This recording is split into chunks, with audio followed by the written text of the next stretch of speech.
Good morning. Today is 5th of January 2025, and we're going to be racing today. We're going to be racing at Lismore. This is in New South Wales, Australia. It's been a very long time we've raced here. This track we've raced before the crash that we had in last year, February, March. So I don't have any data on this track, how the track behaves and all that. I don't even remember. So this is where we're going to be racing. The good news is the last finishing mile is 400 meters. The shape of the track is not bad. It's okay. I like the shape, and the ground rating is soft. So this is what we have to deal with today, and this is where we're going to be racing. We'll see what we can do here. Uh, that's more or less all about it. There are no sharp bends, uh, but we'll see what we can do here. Welcome to Grandstand, and we do horse racing 5 days a week, and we do that in two steps. First, we try and identify the best horses through mathematics, physics, a little bit of understanding of horse racing, and once we have identified the best horses with the best numbers, that's when we take a look at the horses at the paddock when we get the live stream from the paddock or the gates. If we find all the horses that we have chosen are looking good and good to go with, we stick to our picks and place our bets. But if we find that there are circumstantial changes or there are better horses, we do make changes with our picks and then place our bets. It's horse racing. We need to be vigilant. We need to be making decisions that are worthy. And that's exactly what we try to do. So, without any further ado, we'll get on with the first race today, which is here at, oh, that's Shatine. I was looking at Shatine Lismore. So, this is what we have. I've got three tabs open. One is where we're going to have the feed and we'll be able to see the live racing. Then I've got RaceNet where we're going to check the odds and the scratchings, and then we have Top Sport where we're going to take a look at the results. So this is what I have, and we'll see what we have for the first one. Number 3 has been scratched. So we'll scratch number 3.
Manuel, welcome back, Manuel.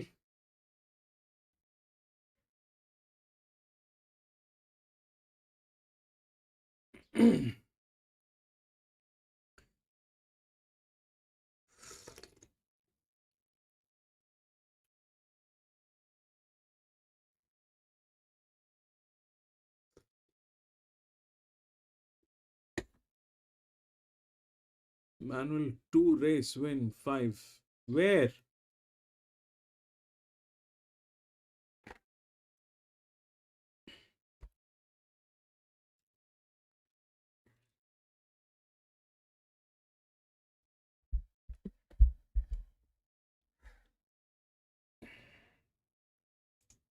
They're moving forward quickly for this second event. Do you think it's a bit of multi-money going into Apache Jack as well after Ben Lee's got the winner of the first? Maybe the stable's just gone, well, we'll go out, win the first two, we'll double them up into a multi and we'll head on. I didn't think of that, but yeah, no, it'd certainly be a big day for the stable should Apache Jack get the cash here in race number 2.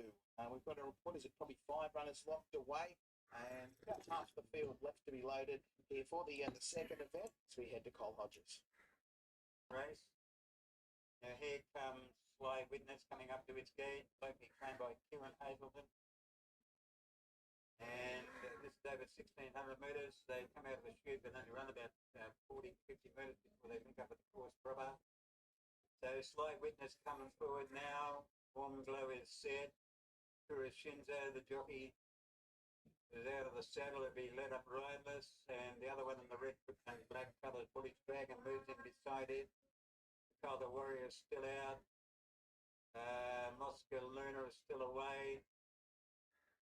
And they're moving in pretty well. Crowd building up well here for Gilgandra Cup Day. And here's Moscow Luna. Now coming up to its gate. 1,600 metres. Race 2 in the card. Moscow Luna moves up. Yeah, look as though they're about set to go here. Red light comes on. Stand by. All set. Sly Witness goes forward in the gate, settles better now. They're off and racing fast and easy. Won the start under Achiever goes. It's going around the outside. Spirited Saintly was on the rail and Apache Jack was in the first 3 or 4. As they got properly in the stride and Kuroshinza goes around them. Followed then by Warm Glow, getting well back there was Bullish Dragon. Moscalina's got a few behind it. Sly Witness and McCall the Warrior are actually at the tail of the field, so fast and easy. Goes down the back about a half a length now on Kuroshinzo. Apache Jack was running third as they go down the back of the course and Underachiever fourth the outside. Followed then by Spirit of Saintly. They'll soon be out of my view behind that big screen. The next one was Warm Glow, then came Moscalina. McCall the Warrior well off them and Sly Witness. So they're behind the big screen. They'll soon come into my view again. And it is fast and easy, leading Kuroshinzu, who's got a good run. Apache Jack was third, Underachiever. Followed by McCall the Warrior, starting to work into it. Followed by Spirit of Saintly, Warm Glow. Then came Moscarina, a long way back to Bullish Dragon. And Sly Witness, they race along now with about 400 left to go. And fast and easy, the leader, Kuroshinzo. Apache Jack is just poised behind them. McCall the Warrior, Spirit of Saintly, they come around the outside. Fast and easy, the leader. Kuroshinzo, Apache Jack is trying to get through. It's held up for a moment. Fast and easy, lead behind. Kuroshinzo, Apache Jack is coming through on the rails pretty strongly now. Fast and easy. Apache Jack is getting to it. Fast and easy. Underachiever down the outside. Fast and easy. Fast and easy. Held on to win from either Apache Jack or Underachiever out wide. Followed by Kuroshinzo. Spirit of Saintly was next in. Then came McCall the Warrior. Sly Witness, Moscow Luna, Warm Glow, and Bullish Dragon. It'll be fast and easy that takes out race number 2 here at Gilgandra. And a nice ride there from Casey Adams, was able to roll to the front after they'd gone a furlong and always travelled nicely. Apache Jack, who was also travelling pretty sweetly in behind, just had to wait for a run, didn't get a chance to build the revs. But you have to say, the winner was simply too good. Getting out of the mile today, we said pre-race that if you wanted to avoid the two favourites. It was probably the one with the most scope for improvement, getting out to a mile, and it's panned out that way. No, exactly right. It was a good ride. She didn't hesitate in going forward. Apache Jack.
William, welcome back, William.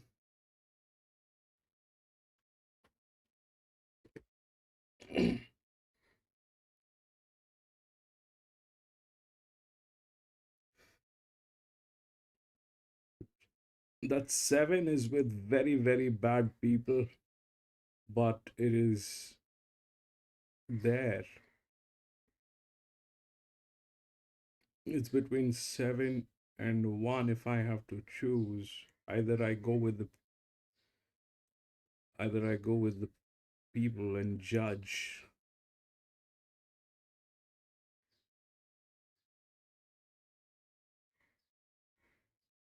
Eight actually is in a better position, but it's not making sense.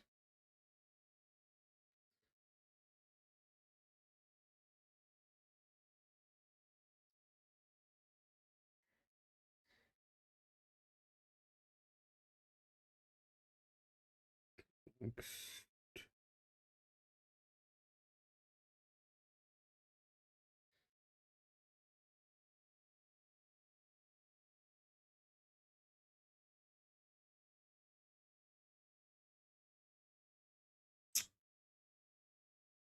We'll check 8 and we'll check the 8.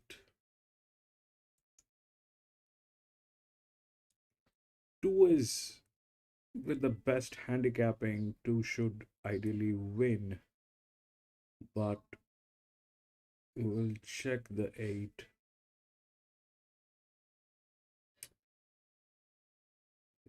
The 7 is a better horse, but very, very dicey people. Very dicey people. And if they're a serial offender, I wouldn't be surprised if they win. If this race is for them.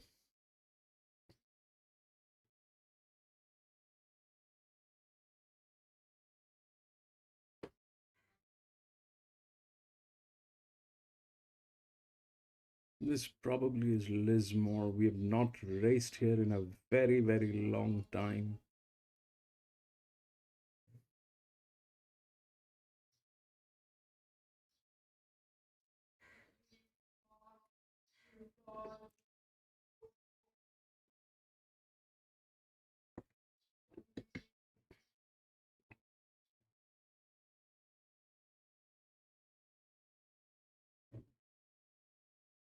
That's the 8.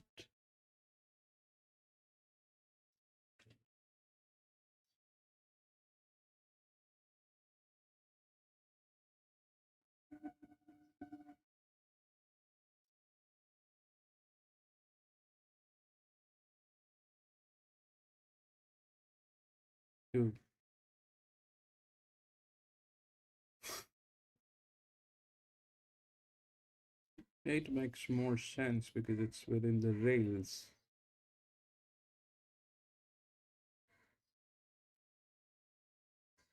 7 is a better horse.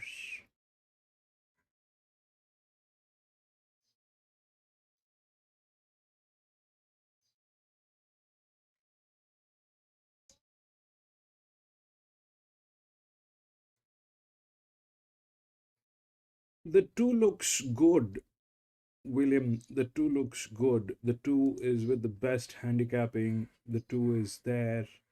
The next one in line is 7, but it is like this. I don't know if this will actually get into. So the 7 remains a check. I mean, looking at that, I can't go with 7, but 7 is a very good horse.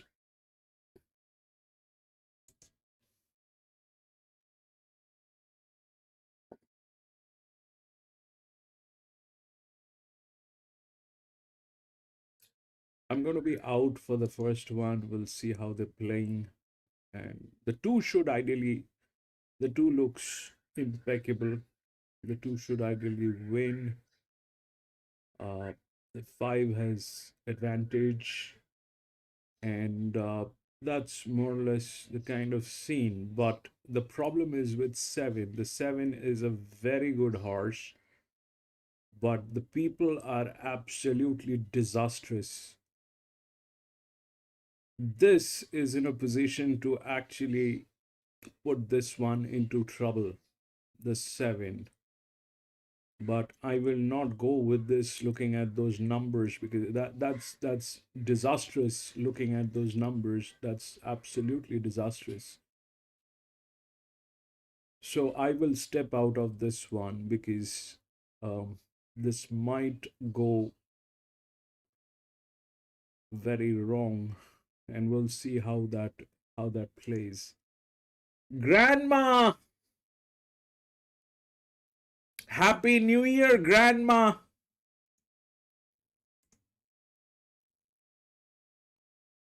Happy New Year. Long time, Grandma. We miss you here. Grandma is from the US.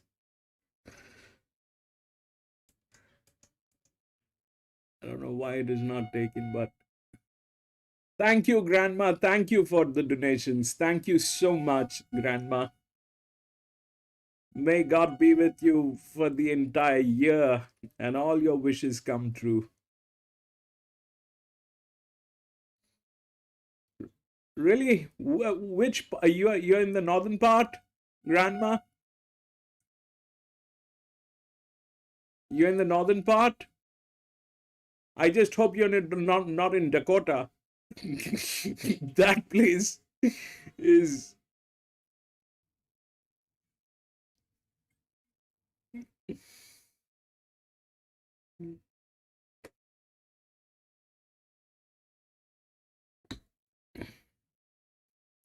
It's very cold. I'm sure it is cold. But it must be very beautiful as well. Snowing.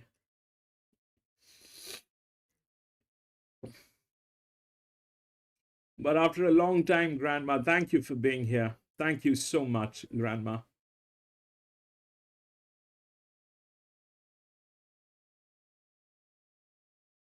John 5-2 Quinn. I think it's going to be a very nice horse at a mile, even further. 15.50 today. I just think this. I'm okay, Grandma. I'm surviving. Surviving, Grandma.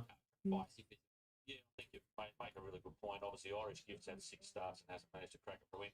Third fighter with those blinkers on, just looking at him as a type. Yep. Obviously, his form, you couldn't back him off form. No. But as a type, I was impressed with him. And those blinkers, how much difference can they make? Well, they can change a horse's whole history of racing. And he did trial well at Mooloolaba with him, Courtney Bell, and he rode the stirrups long that day, and she gave him a good kick out of the gates, and they had to push him up on speed. And he was quite strong in that barrier trial. So you kind of think for Matty Dunn, he's trying to send out Andrew May into the front on this horse today with the blinkers on, and if he's up on the fence and it is playing leaderish today, he could be hard to run down. All right, John, we do have a couple of jockey changes too to get through. We'll just knock a couple of them over now. Race 1. Oh man, the jockey changes and all that has happened. He's not riding number 8 Saskatoon Berry. Sean Cormack's replaced driver, but he just had some weight issues after being injured. Hadn't had enough time to waste probably, so he's going to do his heavier rides. Yep. But he's not doing his lighter rides. So Jai's replaced in race 1 by Sean Cormack. If you go to race 3, Kirk Madison's also got some weight issues today. He's on number 9 backseat promise, being replaced by Nori Masuda. So we've just got a couple of jocks that are riding. Yep. But riding some of those lighter rides. Yes, you know, I think Jai got hurt. I'm out for the first one. We'll see how it works. The 2 is good, but we haven't raced here a long time, and that 7 is a threat. That 7 is nowhere within the odds. I don't know how that 7 is going to behave. It looks like they're serial offenders. That's a little weird on.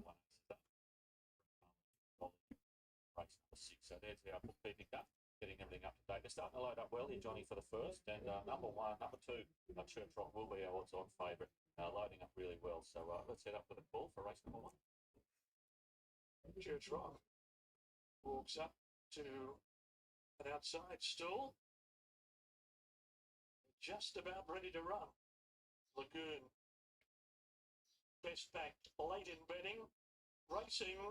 Foo Fighter, one of the first away. Irish Gift Lagoon came out quickly. Church Rock began well, but immediately drifts back and will be last as they link with the course proper. Lagoon 3 wide, going past the 1,300 metres peg. Foo Fighter in the middle, and Pedrolino a length away, running third on the rail. 3 parts of a length to Irish Gift, getting the head in the air. Then Saskatoon Berry, a length and a quarter to Church Rock, who's second last. Sakura Magic on the inside, now dropped back to be last. Foo Fighter worked to a clear-cut lead. 850 metres left to run, and Foo Fighter 3 parts of a length in front. Lagoon sits second, Pedrolino third, Irish Gift fourth, 1 away from the rail. Then Saskatoon Berry, followed by Church Rock, who's second last, a break of 2 lengths to Sakura Magic, 600 metres from the judge. Foo Fighter leads Lagoon, still 3/4 of a length in it. Irish Gift wide, working to third, around Pedrolino. Then Saskatoon Berry. Church Rock will peel the widest coming around the bend, and they've broken away from Sakura Magic. Foo Fighter in the straight at the 250, tackled by Irish Gift, Saskatoon Berry, and Church Rock joins in on the outside at the 150. Church Rock moved up to Saskatoon Berry, hit the lead, and Church Rock forging away. 2-8. 4. Church Rock beat Saskatoon Berry. I think we had a super in this one. That was a super, I think. Number 2, Church Rock. Johnny, you were spot on. Sienna Brenner took the sit out the back, got on the right back. 2-8-4-5. Easy.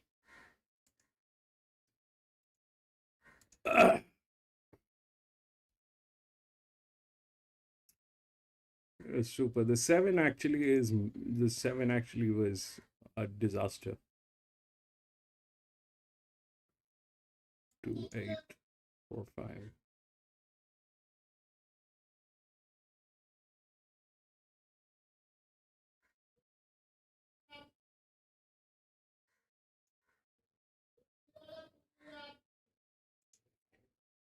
We had 8. We had 8. 7.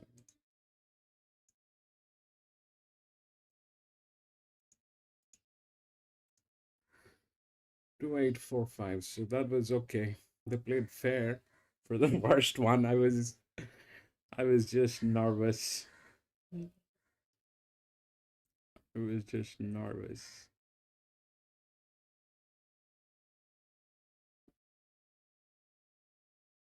All right, we'll go to the next.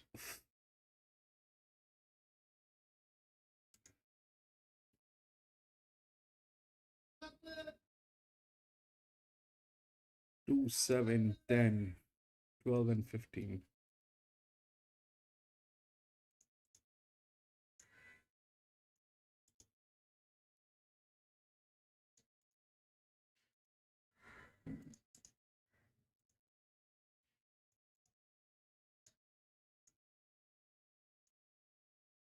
I'll keep the feed free. I'm going to do it in the other screen so that nothing gets blocked.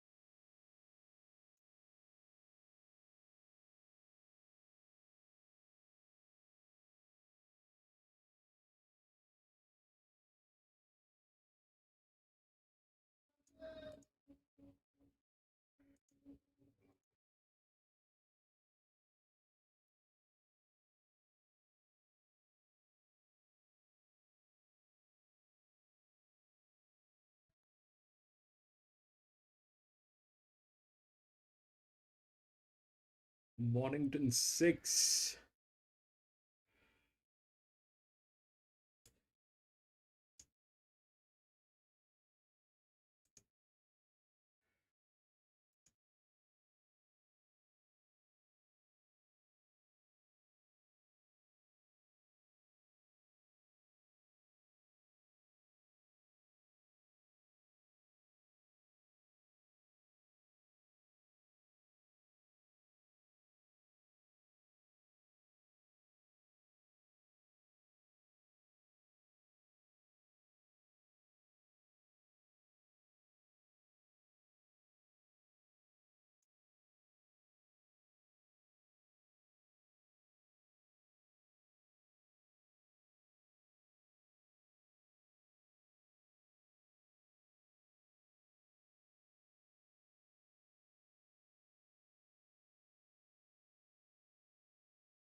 All right, this is what I have. Okay. Uh, that nine is questionable because it's a 1200 meter. It comes out from gate number one, so uh, that's a lot of expectation from a maiden horse, and I don't know. The people are absolutely mulish. These people are absolutely mulish. And if we look at the advantage, so there's only one linear horse here, which is one, and that is with the best handicapping. Uh, then it's 5 on 6 in 9 is here. 9 comes within the rails, but if we look at what 4 is, 4 doesn't want 4 is not within the rails, but it is a very good fit. It is probably right after 1. It's a fabulous fit, and there's a lot going on with 4 in this. Probably is also um,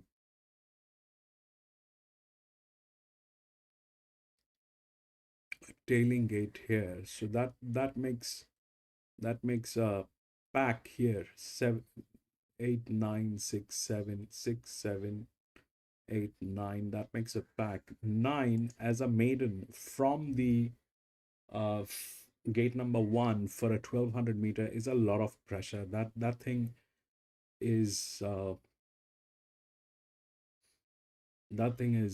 difficult to work with. I'm not saying it doesn't have chance. It is. It's out of the maidens, it is probably the best maiden. Uh, the team is bad, but they kind of are suffering. This one is also suffering, but they're very new people.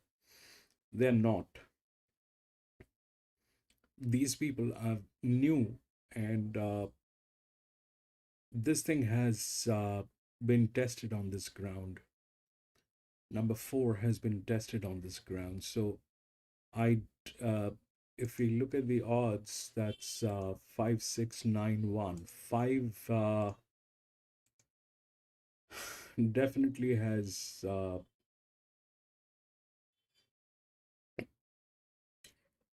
it's there, but one is the linear one. It's 1100 meter. So the linear horses, they work fabulous on 1100 meters, 1200 meters. This is what it is. 5 probably is the second one, the following one, and then uh, anything can work. So 1 looks decent. 5 is there. There's no doubt 5 is not there. 5 is definitely there. 1 looks good.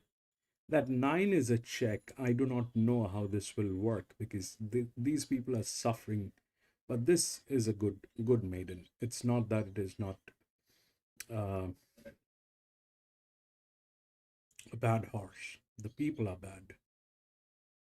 4, we've just got better numbers on 4, but this thing does not fall within the rails. So this probably is, um, if the jockey is smart and it tails the 5, so that will be in the top 3, because this horse, this is a better fit than number 6.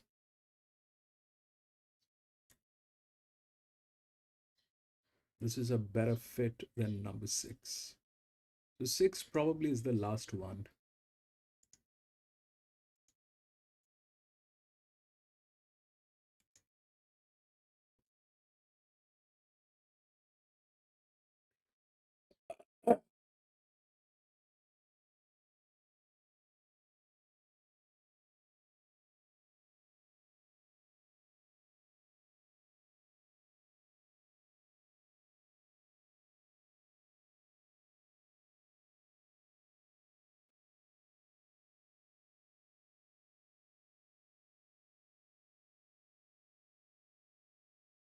One looks the winner. William, did you get the Mornington 6?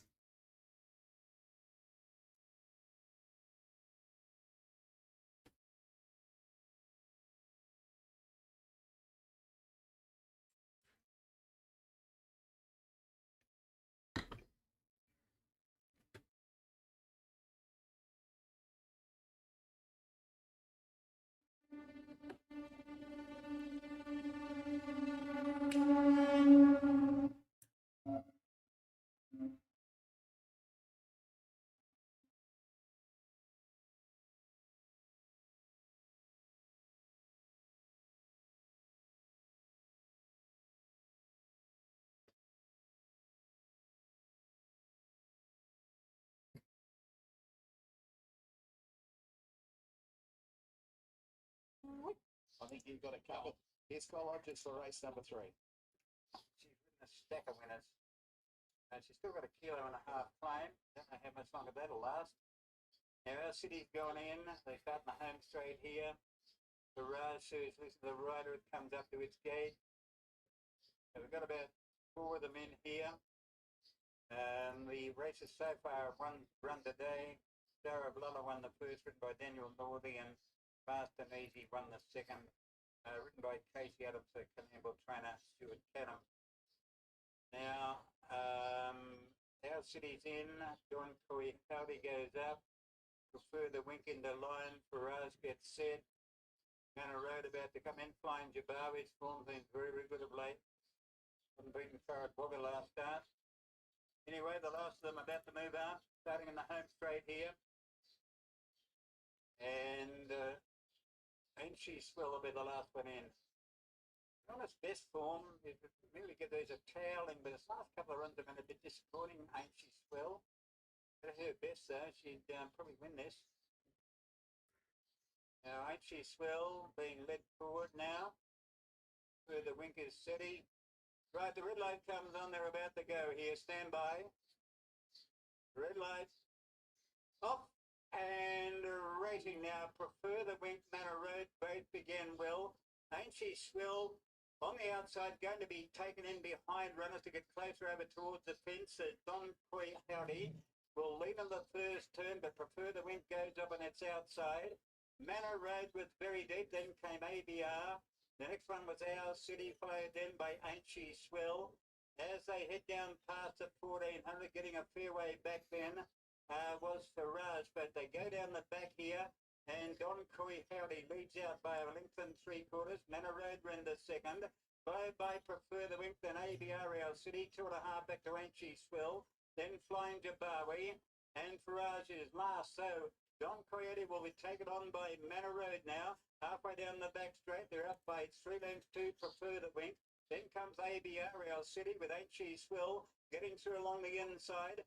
A couple of lengths further back came Flying Jabawi, and Farage is last as they go out of my view behind the big screen, and they'll soon be back in vision. And it's Don Coy Howdy the favourite. Manor Road pressuring on the outside, 3/4 length away. About 3 lengths back to ABR. It's going around the outside of Prefer the Wink. Then comes Ain't She Swell. Our City was next in Flying Jabawi. And Farage is last as they race down the side. And they're coming to the 400. And Don Coy Howdy. Manor Road's attacking on the outside. And in behind them, Prefer the Wink looking for a run. Ain't She Swell's coming around them now. Don Coyote was the leader. White Ain't She Swell, Don Coyote with Manor Road going to it further out ABR, and Ain't She Swell's right down the outside. Don Coyote gives a fight here, and Manor Road tries to match it, but Don Coyote. That's a very tricky track. This track is like less than... What is the straight? What is the straight on this track? But William, bang on that one. Brilliant job, William. Brilliant job.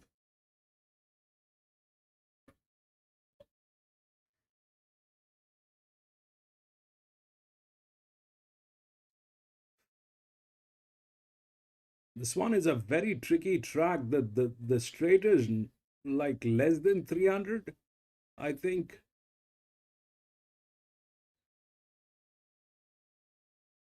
Yeah, it is probably less than 300.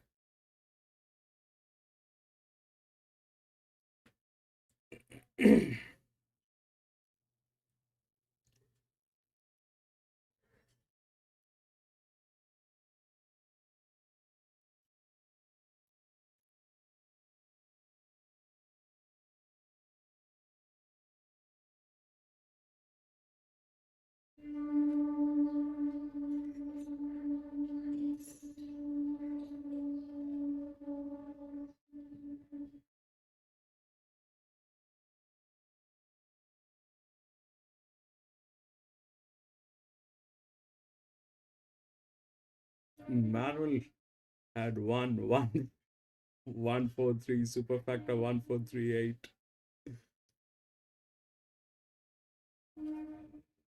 Manuel is fabulous.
Yeah, that's the paddock at Lismore.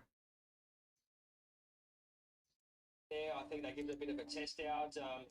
It's been about 4 lengths, I think. One by about 4 lengths. So I thought the trial was okay. He rates quite well. He's not out of it. Sienna Grimm is going for back-to-back winners to kick off the day. 2 kilo claimer on number 4 on number 1 for Jason Ryan. Yeah, she's had the one run back now. Cops Harbour over the half mile, way too short for him. He's a better horse when he gets to 12, 1300. So I'll be happy to watch him. He just looks a bit big in the yard. The Winkers going for the first time with our favourite, number 5, Rustic Czar, for Billy Healy and Andrew Mallion. Yeah, steps up to the 1100 age. Just needs a little bit of luck from the gate. I hope Andrew probably presses forward on this bloke today. He's a bit of a one pace. If he can get somewhere near the lead, he'll run very well. The 6, Siglo Dioro's proven a handful. These 9 starts to date. He's got a tendency to lug off the track. Marcus Wilson's been working with different gear to try and keep him on the straight and narrow, and John Williams will have the task today. Yeah, he looks probably the pick of the yard coat-wise today. He looks outstanding. His coat's shiny. He's a lovely big strong horse, but his manners in his races is not really that great. If he doesn't hang in the race and he goes to the front, he could be a chance. Number 8, Florentine's having his first start for Gary Nielsen at Bet Lewis. Yeah, trialled really nicely at Lismore, got back and was just trying to even in the straight, got beat about 4 lengths behind Do It For You. So I thought that was a fair enough trial, but I'd be happy to watch it. Number 9's with the clerk of the course, a little grey mare. Jidda Yaburi for Ben Ahrens, right champion, right? She'll take 1.5 kilos off. Yeah, I think drawn barrier 1 today with her is a big key here, coming back to 1100. She looks good. She's very forward. Her coat's good for a grey horse. I think she's going to be very hard to beat today. Number 11, She's My Lady for Jeff Hardy and Sean Cormack. Drawn the outside gate. Yeah, got the crossover on for the first time. Has got a lot of speed, this horse. She generally races up on the speed. I'm just not sure whether they'll come back on her today and try and ride her in behind him and see if she can run better that way. But she grades well, can't fold her. We'll jump down to the 13, Frodash, the next one to have a look at. We've got Laura Anderson teaming with Matt Palmer. Yeah, she parades all right. He parades all right. Sorry, he's only had the one placing. That was at Gosford. He was sat back midfield that day and worked home okay. This is might be a fraction easier, but we'll see how he goes. And the last one to look at is the 14 Magic Sound. Try to break that baby grade start. John, welcome back, John. Yeah, EW4. I'm happy with the way he parades in the yard. His coat's fine. He looks forward enough in his condition, but his form's just not there at the moment. Andrew Malnion rides our favourite rustic. That 9 looks very good.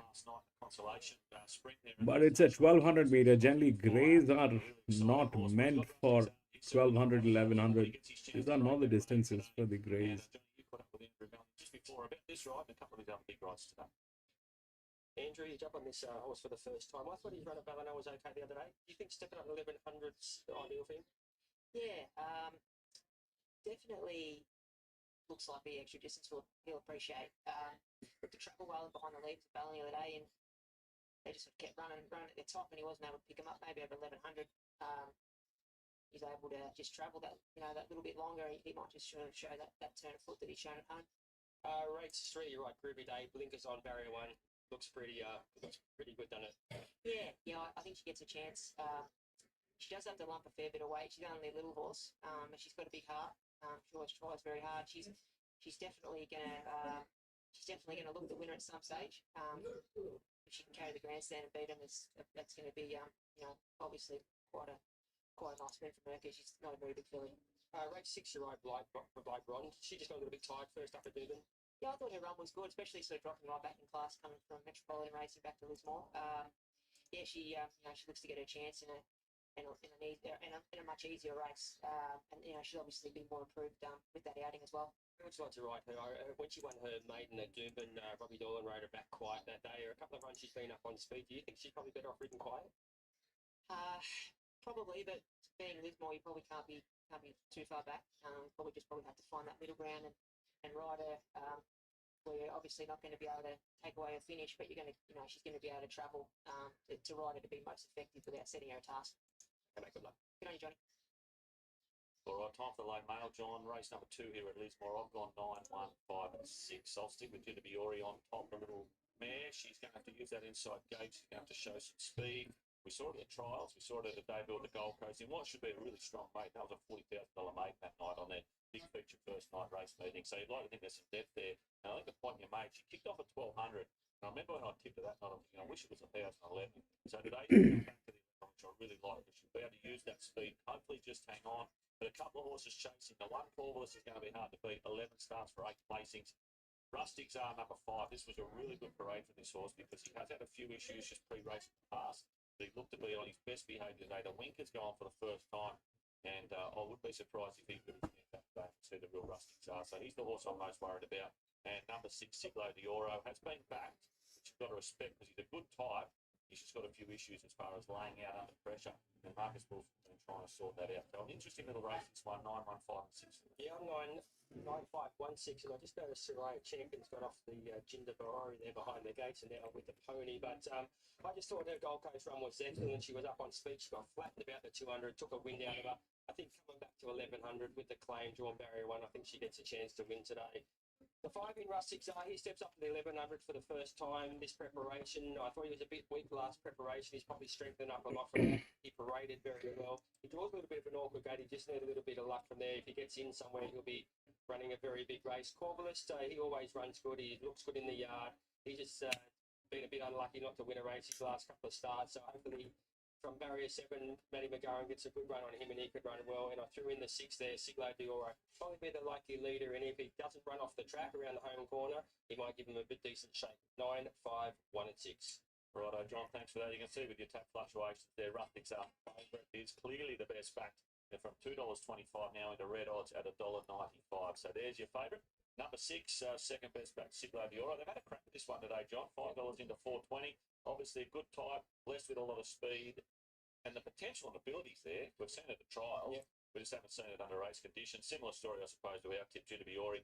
Just got to get it under race conditions today and have that one more run in her. Sure. And then number one, Corbless, the 11th start, made placing. So as you said in the preview, he's had plenty of chances in the past, hasn't He has, and Matty McGarren's ridden him a treat a lot of times, but I just think Siglo Dioro is, like you said, there's good money for him. I think the key with this bloke is Jai Williams just guides his horse around the first corner. If he can just not get on that inside rein and guide him around, he's a horse that could run very well, because he once he balances up in front, he could be a good horse to run down, sorry. So I just think it all depends on Siglo Dioro, how he gets around that first corner is key with him. But 5 Rustic Czar, I think, just needs luck from the gate. Yeah, a bit of luck from the draw, and obviously just mentally you've got to switch on and get it all right. You go back through Rustic Czar's form. He was sent out the $1.90 favourite at Gap at the end of his last campaign. He got rolled there. He's had the 2 runs back. He was short at Ballon of the day I was down there, and Confederate Lady put a gap on him. So he just hasn't shown on race day what obviously shows at home. Because you know that you assume that what we've seen at trials at home, he's got a lot more there to offer, and just physically looking at him, you'd struggle to see a better type. He's a lovely, lovely horse, and I just thought his run at Ballon the other day, he had every chance. He box-seated in behind him. He was just a little bit one pace in the straight, so I'm just hoping that stepping up the 1100 today, but is he going to get that same type of run he did the other day from barrier 2 at Ballon? He's drawn the kind of the outside today. He's going to need a little bit of luck. Yeah, well, he's just touching 220 again late, so the Tabber just taking a few chances on Rustic Czar in the last couple of minutes of betting. So if you do like the favourite, now's probably the time to jump on. There's only 3 left to load up. Lovely to hear the voice of Terry Spargo calling all of the action down here at Lismore today. So let's head to Terry now. Waiting their turns back behind the barriers. Track a good fall. Magic Sound goes in. Relatively short run to the first turn from this starting point. She's My Lady taken in charge by one of the gate staff. Siglo Dioro's rider, Jai Williams, slipped out of the saddle. Siglo Dioro will be the last. Riderless at the moment. Both of the Clarks have gone down close to Siglo Dioro, the starter. Gets behind. Siglo Dioro reaches up and in, will be remounted in the gate. Today I've already drawn the inside. All appear to be standing well. Starters around front. Waiting for the red light. It's on now. Gates are back, racing. Judea Bori from the inside. Shanghaied out of the machine and jumped a length and a half in front. Siglo Dioro began well, so did Rustic Star. Corvalist is 4th on the rail as they race to the first turn, followed by She's My Lady, Fro Dash and Future Hero. Florentine getting a long way back. Magic Sound is second last, and I'm number 1. Went straight back to the tail of the field. Judea Bori leads 600 metres out by 3/4 of a length over Siglo Dioro with Corvalist. A length away, 3rd and a half length to Rustic Star. They've broken 2.5. She's My Lady, Pro Dash, Future Hero, a long gap, Florentine. I'm number 1 at Magic Sound. Still one strung out when they turn. Judea Bori led, coming to the final furlong. Siglo Dioro on the outside. Corvalist the middle. Rustic Czar makes a line of 4. Rustic Star and Siglo Dioro go to Judea Bori. Corvalist comes through in the middle, but Rustic Czar hit the front, and Rustic Czar won. Judea Bori kicked back, grabs second. Third tight, Corvalist, Siglo Dioro. And that quartet broke a long way in front of She's My Lady, Pro Dash, Future Hero. I'm number 1, Florentine and Magic Sound. Number 5, Rustic Czar, so favourite punters off to a fly here, back-to-back wins. Got out to 250, 240 across your totes there, late. Tab just taking a bit of a punt against Rustic Czar, but Andrew Mallion gave him a peach of a ride, lobbed into the 4th one-out position. That tricky draw, always had a lap full of horse. He didn't put them away as quickly as you would have thought, because the leaders were under the pump on the turn, and you can see poor old Siglo Dioro giving Guy a handful right, as he usually does. But at the end of the day, he's got the job done, and that makes the other way. Yeah, it was a nice win, wasn't it? And I think that what helped him get into that 1-out, 1-back spot was that little bit of speed earlier with the Jinder Boro. And the horse on his outside just put up a bit of speed there, and he was able to slot in behind him, and he was just too good for him that day. It was probably 1100 suited him. He paraded well in the yard, and I think Billy Healy will be pretty happy with that horse. He said he at home he'd been working excellent, and he's yet to produce at race day, but today he has. Yeah, we've got Billy now. Billy, obviously, as we said, this horse is showing a lot at home, and he's got the job done today, albeit probably not in the manner you would have hoped. Yeah, no, definitely. Look, I didn't think it would take him 9 or so to break a maiden when we first started galloping him at home, that's for sure. But look, it's just good to get one on the board. Hopefully he can take a lap full of confidence. He just travels up there. Even today, he was travelling up the corner. 10 out of 10 ride from Maldy, and he just simply put him in the perfect spot. And if he didn't win from there, he just wasn't good enough. So good. Hopefully he can go on and get a bit of.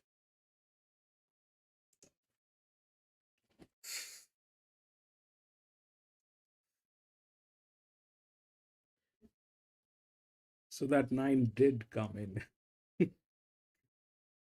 I was a little.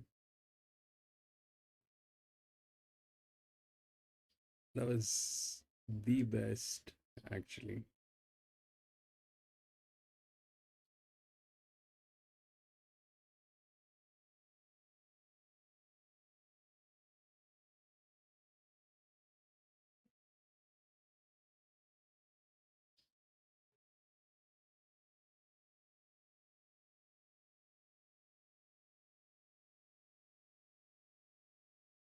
Right, we'll go to the next.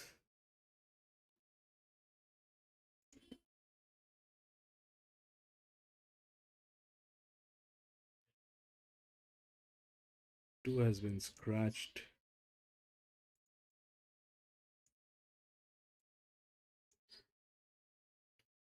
We're playing all right. Yes, 5916. John, thank you so much for the numbers, bro.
This is what I have. It's a very clear shot on that 4, 1200 meter, gate number 1, top torque, best in handicapping, best horse, uh, the lowest in the linear. That is a very clear shot on that 4. That should not fail. Uh, now the question is between the 8 is there within the odds, which I am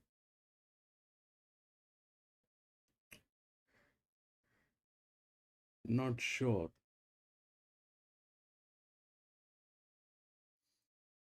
But it has a huge outer drift. That has a huge outer drift, which is there. Uh,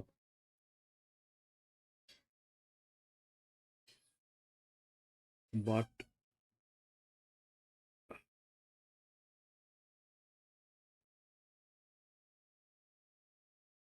that horse has got 21 races. It doesn't look like it has done a lot. But that's a huge outer drift. It's a lot of physics that has been given to that 8. But logically speaking, this is the second best horse. The 6 is there within the rails, but it's a neutral. If we go to the first one, this neutral on a 1500 meter that did not do anything. Here there was no neutral. This is the second race with a neutral at this track. This one is within the rails, but this is kind of a neutral. However,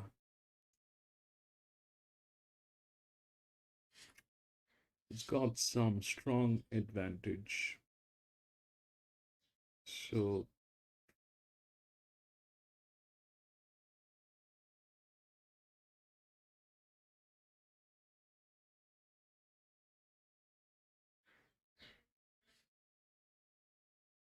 that's there.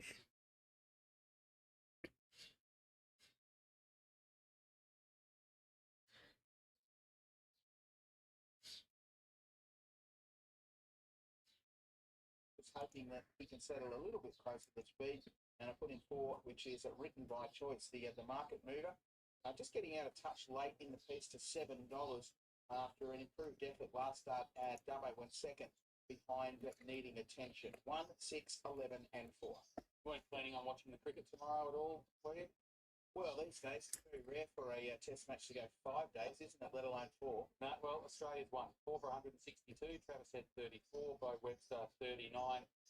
Wrapping that up, so if you were listening to the cricket and watching the races or, flicking between the two, you can focus all of your attention on Sky Thoroughbred Central now. We'll wait for Nick Wallace to tip the last 5 winners of the day. This is, I thought this was a tough races all day. It doesn't get any easier in the next either. And the market here as well is really interesting to see what the move has been like with Great Southern Land out to $5.50. I'm not, he's obviously on the drift before now. Before we got to the mounting yard, but just with that pattern of the track, I think that sort of explains why he's now at that $5.50. In saying that, Inge got a long way out of this ground last start there at Tamworth, and he's been well backed into $3.50 favourite. So I think it's fair to say the top 2 in the market are horses that generally settle back in the field, written by choice. Wonder what they'll do with this galloper today from an outside gate. $15 yesterday, $12 into $6.50 today, just easing out to 7 late in the piece. Juliet Bravo is another one that's come in for a bit of support.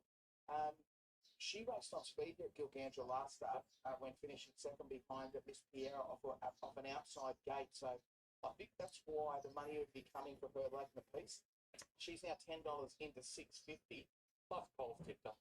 Well, that could have played into it as well. Yeah. Noel Rogers, what a legend. He was at the Calcutta last night with the Calcutta. He did a matchup, didn't he? He did a phantom call that involved the town plate and the cup. What did he tip? Sisters Pick in yes, he did. And Sea of Flames. They were the 2, yeah. And he gets his fair share of winners in the feature events when he nominates them in his Phantom Call. And I know we say it a lot, but I've never seen anyone do a Phantom Call like Cole. He doesn't have any notes. and yet he remembers every single horse off the top of his head. It's first rate, and it was a real treasure to see him roll out his Phantom Call there at the Services Club last night here in Gilgandra. We're 90 seconds past start time for this fourth event, and the best back runner is in Jer at $3.30. We've got about 2 or 3 runners locked away so far.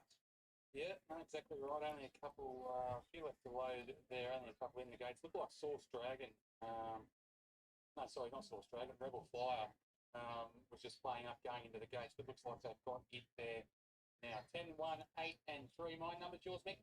Yeah, look, I'm going to go with Zugo Boss on top, 1, 6, 11, and 4. Race 5 will kick off the quaddie. It's up next. Right now, though, we're heading to Cole for the call race 4.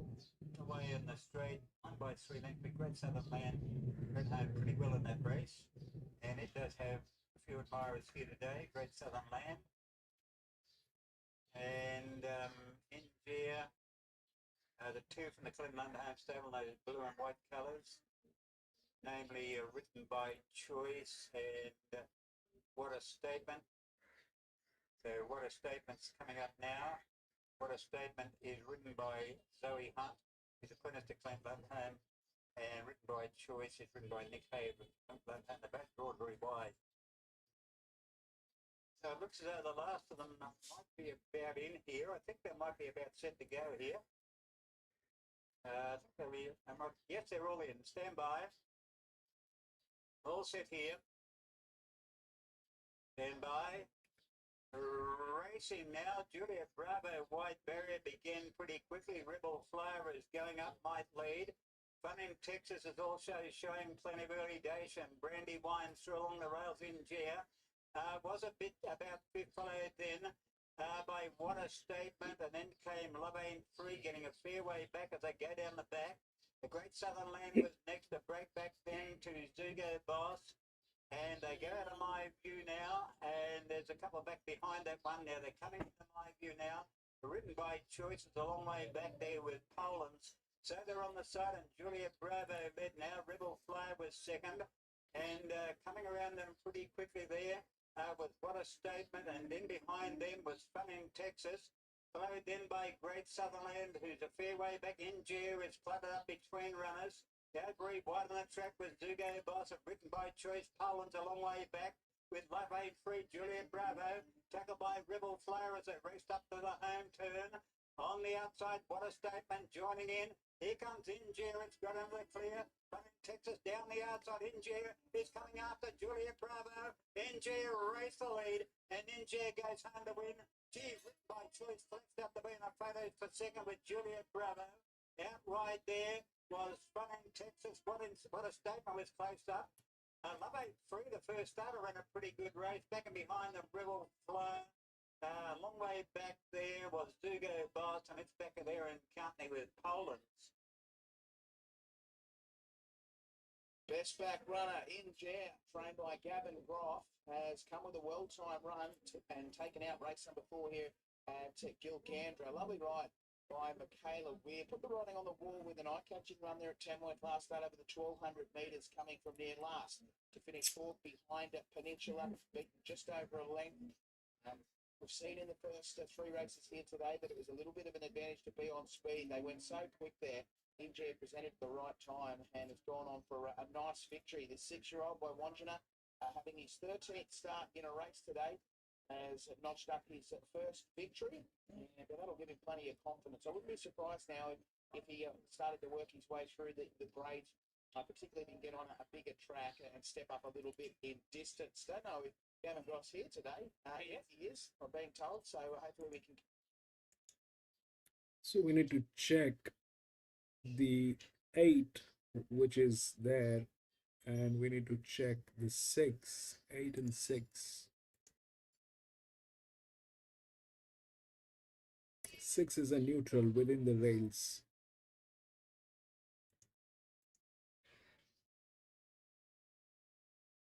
And 8 is within the odds with a very high drift.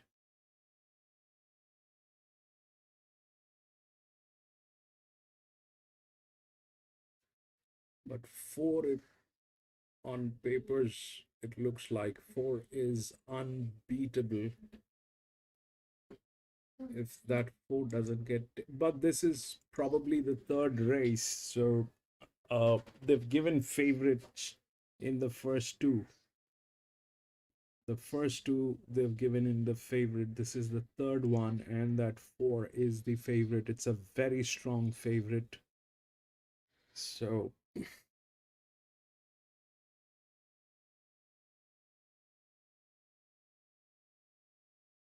that is a risk. Both trials, she's kind of been up on speed and weakened out of it. Look, back on her old form, she'd be right in this race, but I'm probably happy to watch her today. She just faded out a Lismore, so she might need the run. All right, let's have a look now at number 3. We've got Ostracised, Donna Grisdale, and John doing the steering. Yeah, look, he's been a good old horse. He's won a couple. He's carrying big weights all the time. He gets the 62.5 kilos today. Goes up 6 kilos on his last run. He's been putting himself into the races and just been fading out the last little bit. They've taken the blinkers off today, so that might be able to help him, but he's in good order. Number 4 is our odds-on favourite, Groovy Day, for Matty Dunn and Andrew Mallion. Got the blinkers for the first time and drawn the fence. Yeah, looks ideal for this horse today. She parades really well. Sorry, she looks good in the coach. She's very forward in the condition. I'm happy the way she's walking around. She's doing it quite easily there. She's going to get a nice run in the race. I think she's very hard to beat. Stephen Lee's already had a win today. He trains the 5 Alps Magic. Courtney Bellamy rides, so she'll take 1.5 kilos off. Yeah, this bloke hasn't won for over 1,000 days, but this horse, all 3 wins he's had, he's been up on speed and he's led in every single one of them. He led the other day at Bolivar and he was caught late. If he gets to the front today, he could run a very big race. The 6th, the Dazzling Robert, for Owen Blue and Danny Peasley. He's had 4 starts here for a win and 3 placings, so this is his track. It is. He loves racing here at Lismore. He's also going to get back in this race today over the 1200. It's probably a fraction too short for him. He's a better horse at 1400 and above. But he looks in okay order. He looks forward enough. He's had a 17-week break, no trials. He'll be getting home late. Number 7, Manic Alive for Sam McGarren. Parade really well. Looks really good in the coat. This horse today. His run at Ballina last start was excellent. He had good form over the distance. Last preparation, I can't follow him. He's just sweating up a little bit around the flanks, but that's nothing to worry about. The 8 Darcy for Pat Randall and Yvette Lewis. Yeah, he looks okay too. He's a horse that'll race up on speed. He hasn't got the best colour coat. He's a washy type of colour in his coat, but he's a horse that draws barrier 3. If they ride this horse forward, he could run well. And the 9 Backseat Promise for Danny Bowen. No, Nori Masuda takes the ride. And the Gear Chuck, you don't see this one too often. Unshot behind. Yeah, I've never seen that either before, so it's a new one to me. Backseat Promise. Look, she's a mare. That's probably her last 2 runs have only just been fair on a soft track and a good 3. She gets a good 3. John EW on 6 and 9. She runs much better. We are back alive at Lismore. 5 minutes out from race number 3. And All the Rage, John, is our favourite. Number 4, Groovy Day. We both made this horse the best bet of the day this morning, around $1.75. That's gone. Very short, isn't it? You're getting $1.50 now, so hopefully you jumped on early as I speak, $1.45. So the money just keeps coming. I mean, when we're trying to find the best bet of the day, you don't want us to find odds on pops, the general rule. No. But she just stood out like a sore thumb today at this meeting. Well, especially with the blinkers on, the draw barrier 1 and Andrew Mallion goes on. And when you see her last start at Bolivar when she was unlucky there, you think from the barrier 1, I couldn't find another horse to beat it on top when I looked at the form and I was going through it, and I couldn't get away from barrier 1 blinkers on. That done, Andrew Mallion. That 4 is getting tailed. That 4 is getting tailed. It's the favorite and it is getting tailed. It's the third race. That 4 is a very strong favorite. I'm going to be out.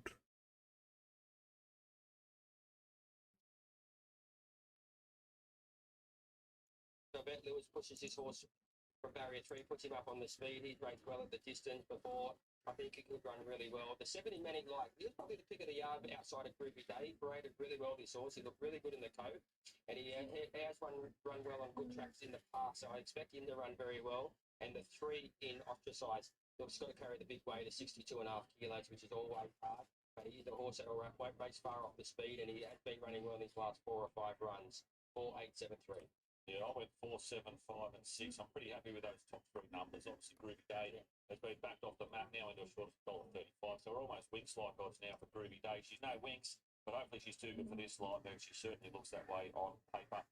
She's got all the form over the trip, a good track winner, and blinkers barrier 1. So very keen on 4 Groovy Day, but if you missed the price, there's not much we can do to help you there now. You take $1.35.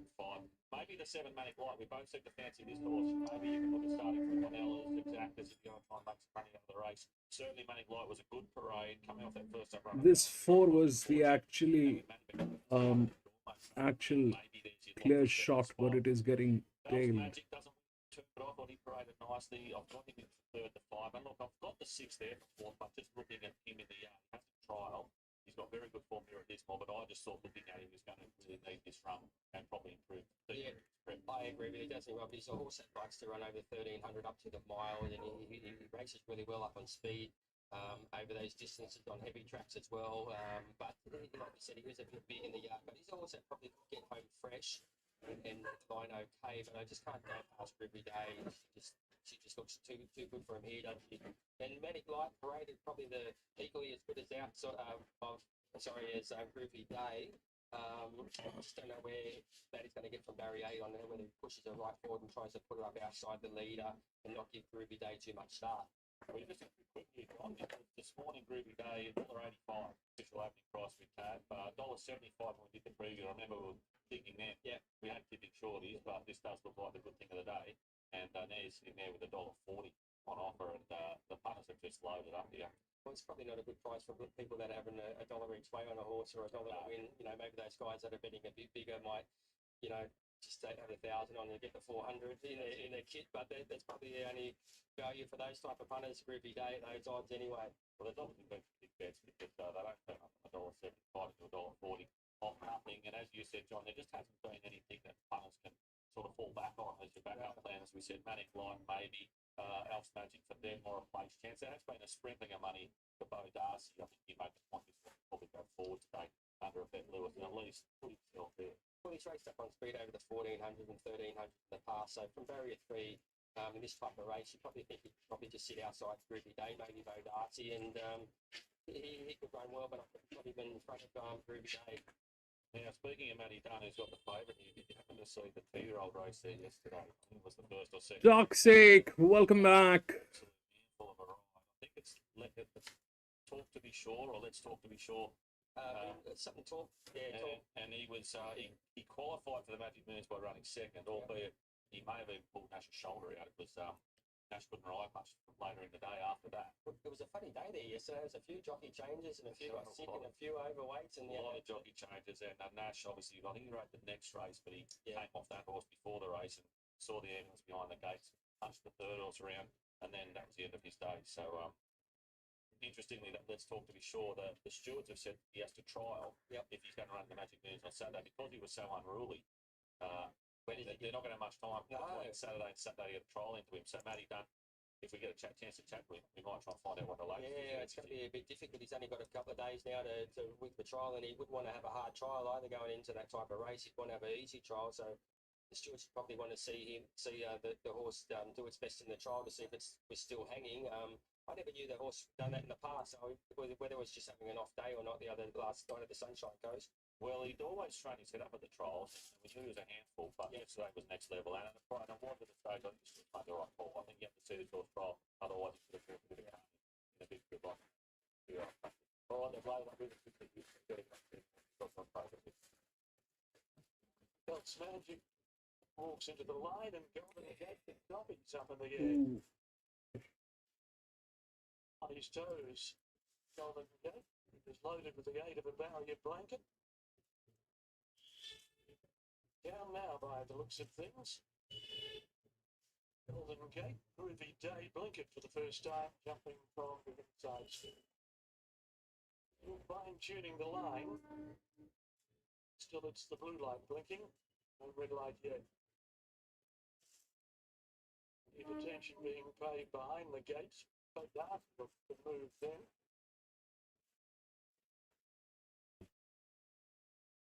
Red light. One tail being held.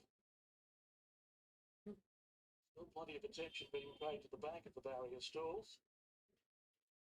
See Promise getting a little toey. Now has to be patient here. Now the red light. Racing, Groovy Day for the inside began fairly. She's beaten for pace early. Else Magic from out wide. Left very quickly and ran straight to the lead. Ostracized second, Bodarcy third and Manic Light fourth. A break of 2 lengths to Golden Gate on the outside of Groovy Day. Dazzling Robert is second last and Backseat Promise on the outside. Whip them in as they lead the half-mile marker behind. Else Magic on top by a touch more than a length. Ostracized second, Bodarcy a length and a half away third. On the inside of Manic Light with 600 left to run. A length and a half to Golden Gate. A length to Groovy Day, who's on the fence with plenty of ground to make up. Backseat Promise is second last. Dazzling Robert whipped them in. He's niggling Groovy Day. Coming around the turn, Else Magic in front at the 300. Ostracized, Manic Light deeper out. Then Bodarcy, Backseat Promise. Groovy Day's not doing enough. Else Magic at the 150. Taken on by Manic Light. Else Magic in front. With Manic Light trying to close the gap. Manic Light after Else Magic. Close. Very close. Manic Light the last dive at Else Magic and they drew clear. A Backseat Promise. Dazzling Robert. Bodarcy and Groovy Day. A real flop. Ostracized and Golden Gate. We're at the back. Yes, real flop. We could figure that. Never gave punters a hope there, John. She settled out the back. She was pushed along coming to the turn. Andrew Millions cut the corner. The gap came and she still 5, 7, 9, and 8. Today, but she never travelled from the 600 home. She looked like she was struggling. She's a much better filly than that. So,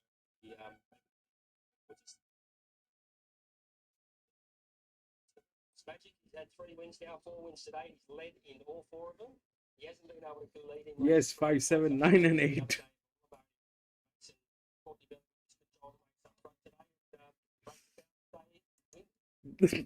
that was for them.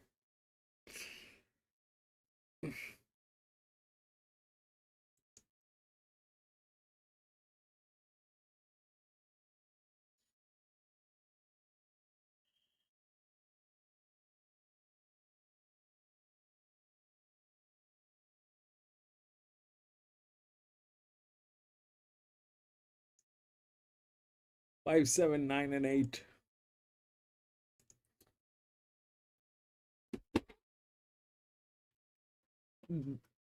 There was a lot of money on that 4. There was a lot of money on that 4. Toxic, yeah, but there was a huge amount of pool that was going on that 4, and they just did what they are capable of doing. In 7, this is race number 3.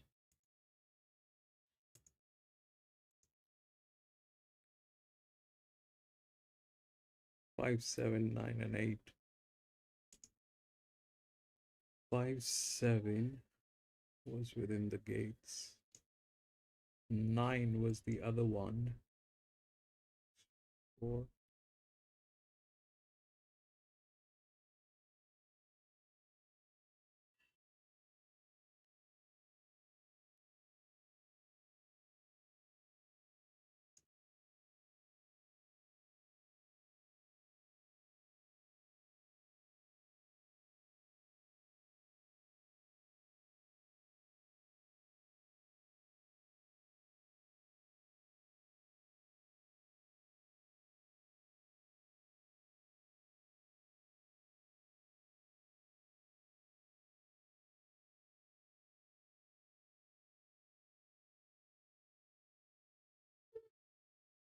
Seven, 9, and 8.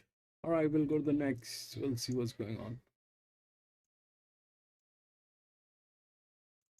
Lismore. Race 4.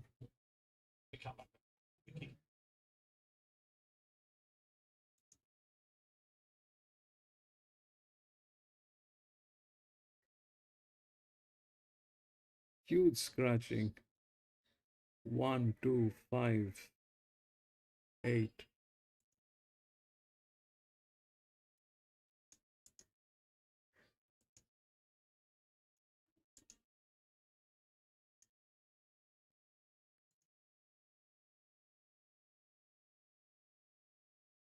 1, 2, 5, 8, 10, 13, 14, 15.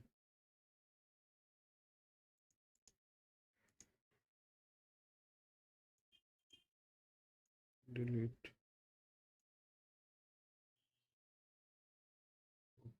17, 18.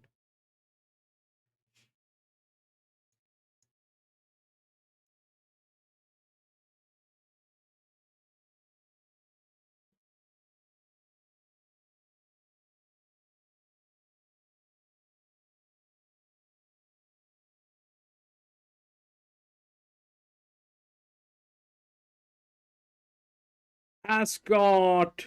Welcome back, Ascot. You just missed. You just missed. If you had laid that horse, Ascot, that would have.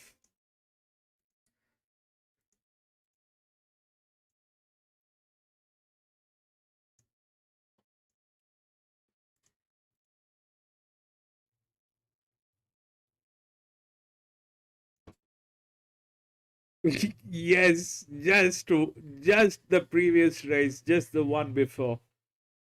A very, very heavy favorite. A very heavy favorite.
This is what I have. This is a 1300-meter maiden.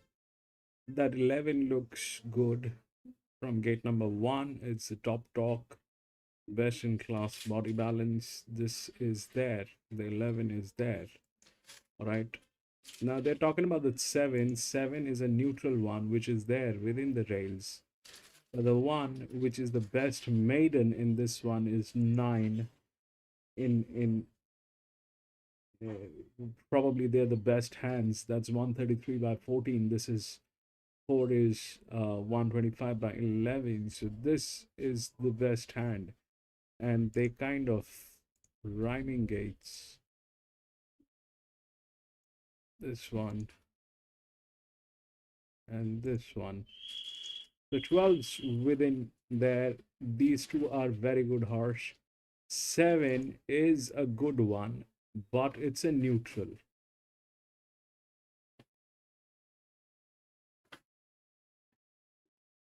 Seven is a good one, but it is a neutral. That's a 3-year-old gilding.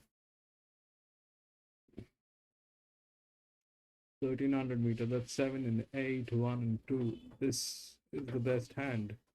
And if you look at how the handicapping is, that's here. So ideally, the thing is,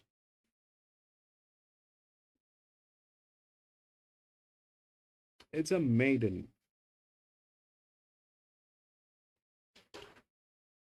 This thing has issues. I mean, the kind of in tricky position. The gate is not a favoring gate. That's all that is there, but they're in very good hands. And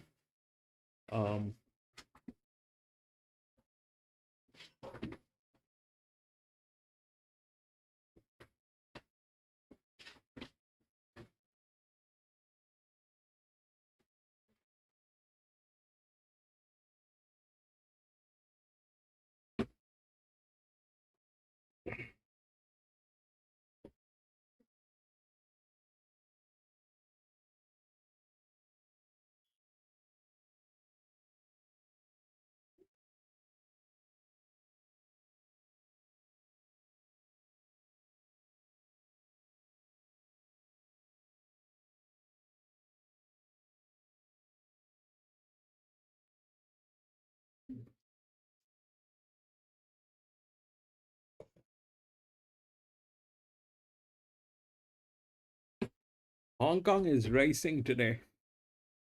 Shouting.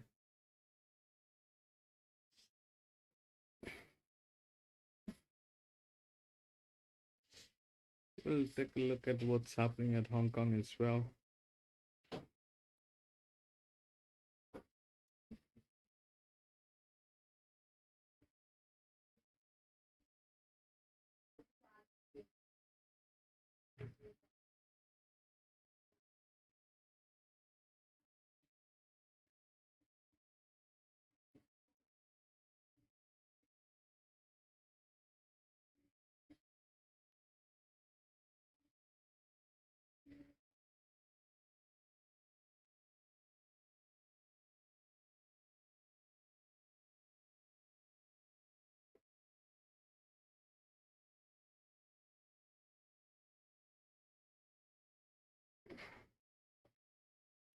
I have the Hong Kong as well today. I'm going to check how the Hong Kong is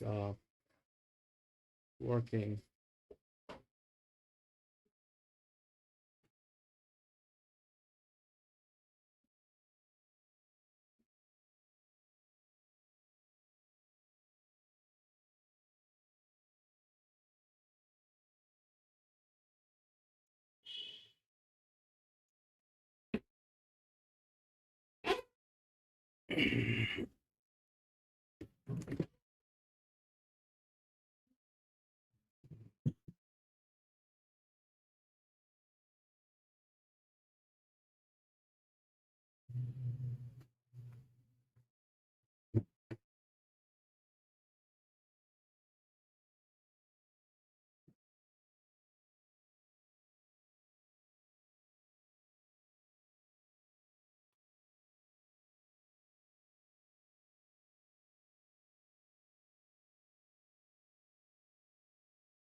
Land run number 11.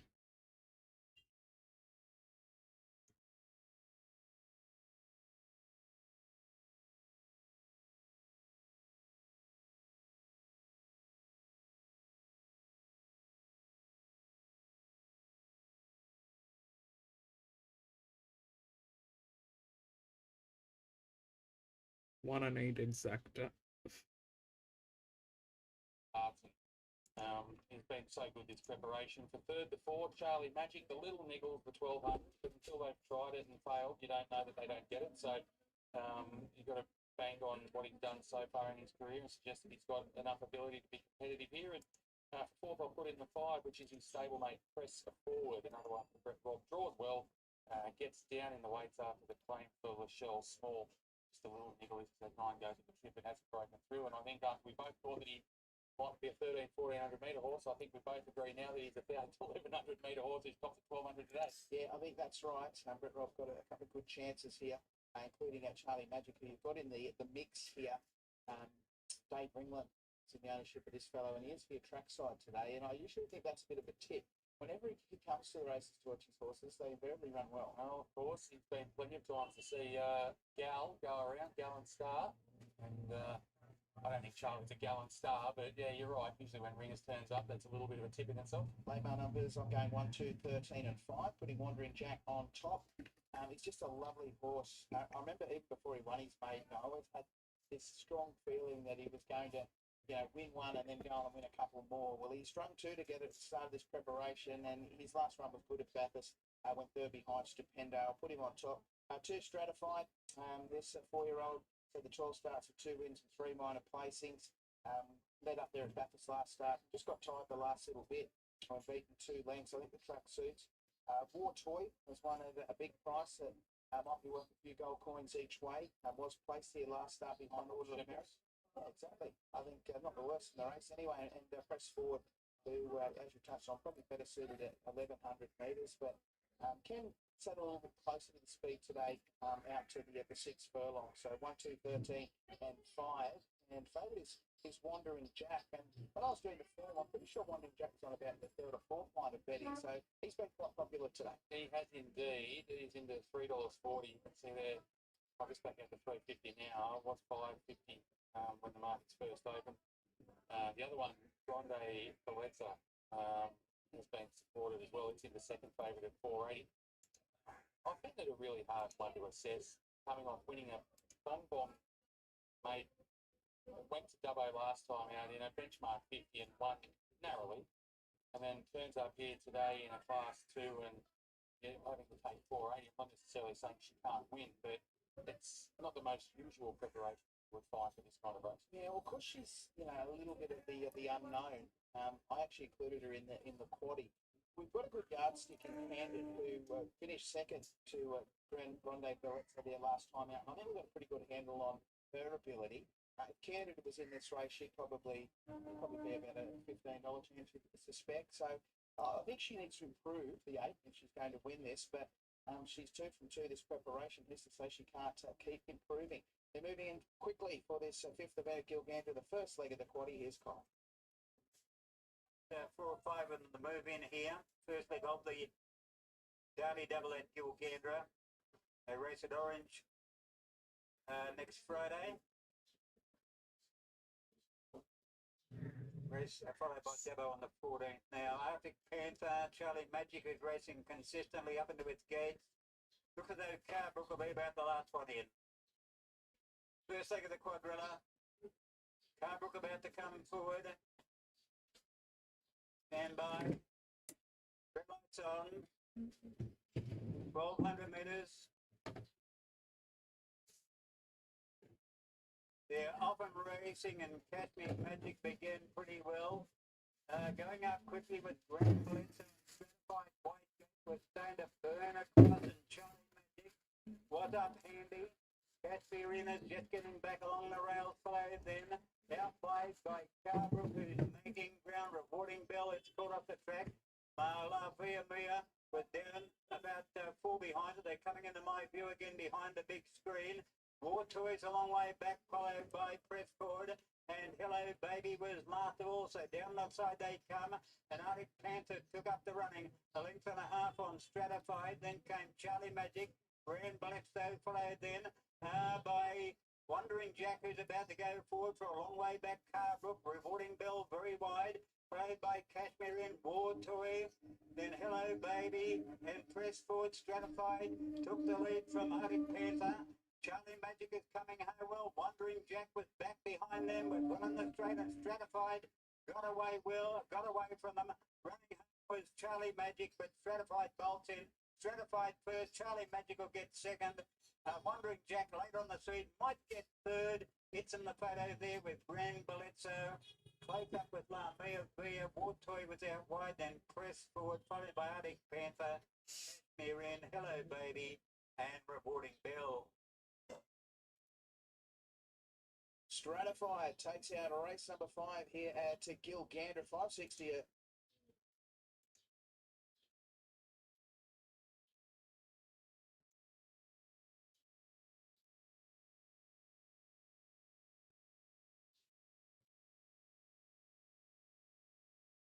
At 400 metres from home, and you were thinking first time 1200 metres might have had enough, but really rallied under pressure and has picked up into second spot. I think I'm having an issue with the network. I'm going to just reset this. It might just go blank for a moment. Just please refresh your browsers, because it looks like we are getting a lag.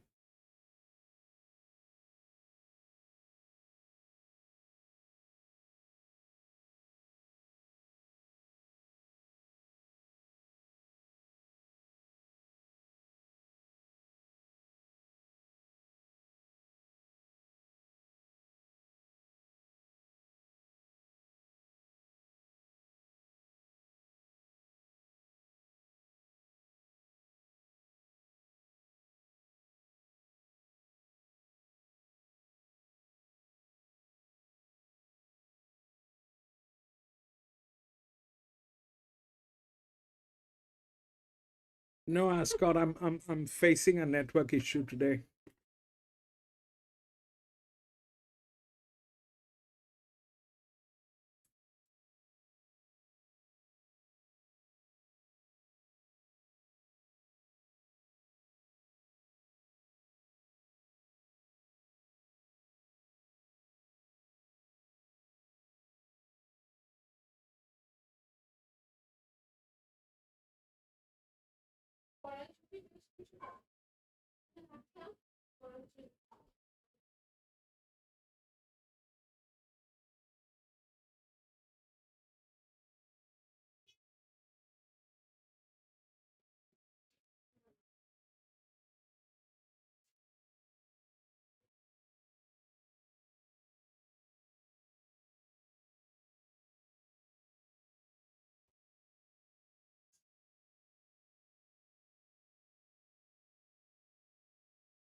Some problem going on with the network. I don't know how to fix this. It is dropping below, fluctuating majorly.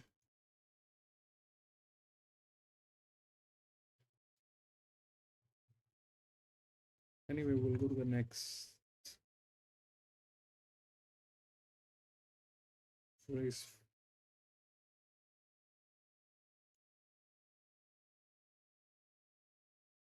We have the race 4, 11-9.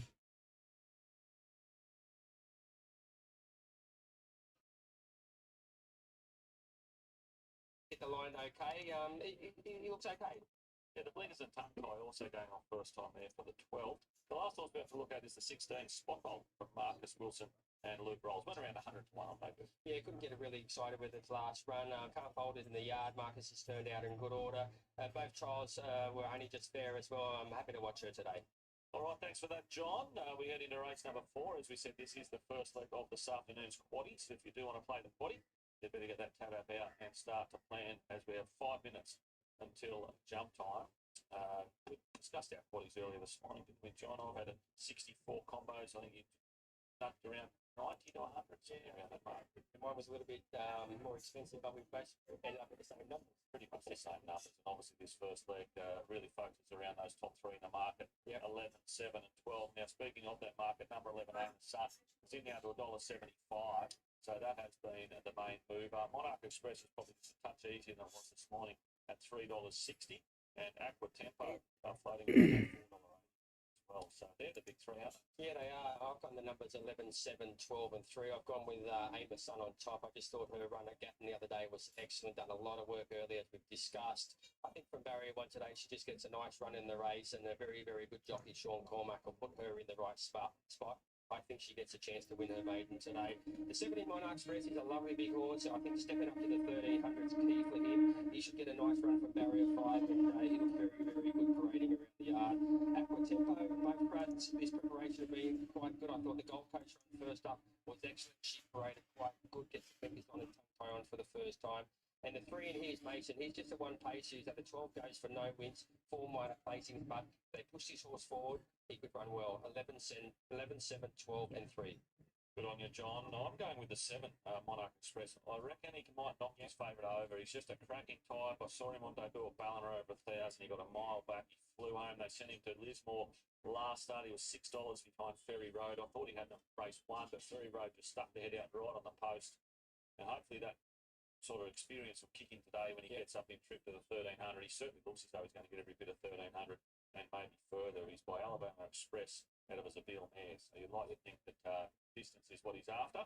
And I love that parade. Yeah. He's a flashy type, isn't he? He's almost black in colour. He's lovely, mate. He's lovely. And, I just expect him to run really well. So Jai Williams has the job of getting it right today on him.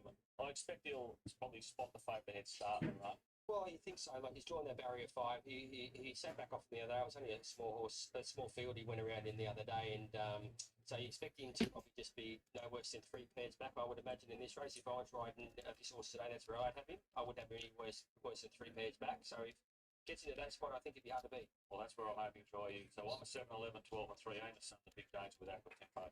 And we've got 3 years based on the first horse. There's your body up on screen, John. Take us through that. Yeah, 11, 7, 12 in the first leg, 5, 12, 10 and 3 in the second leg, 1, 7, 3 in the third, and just the 3 numbers in the last 2, 8, 9, $108 for 100%.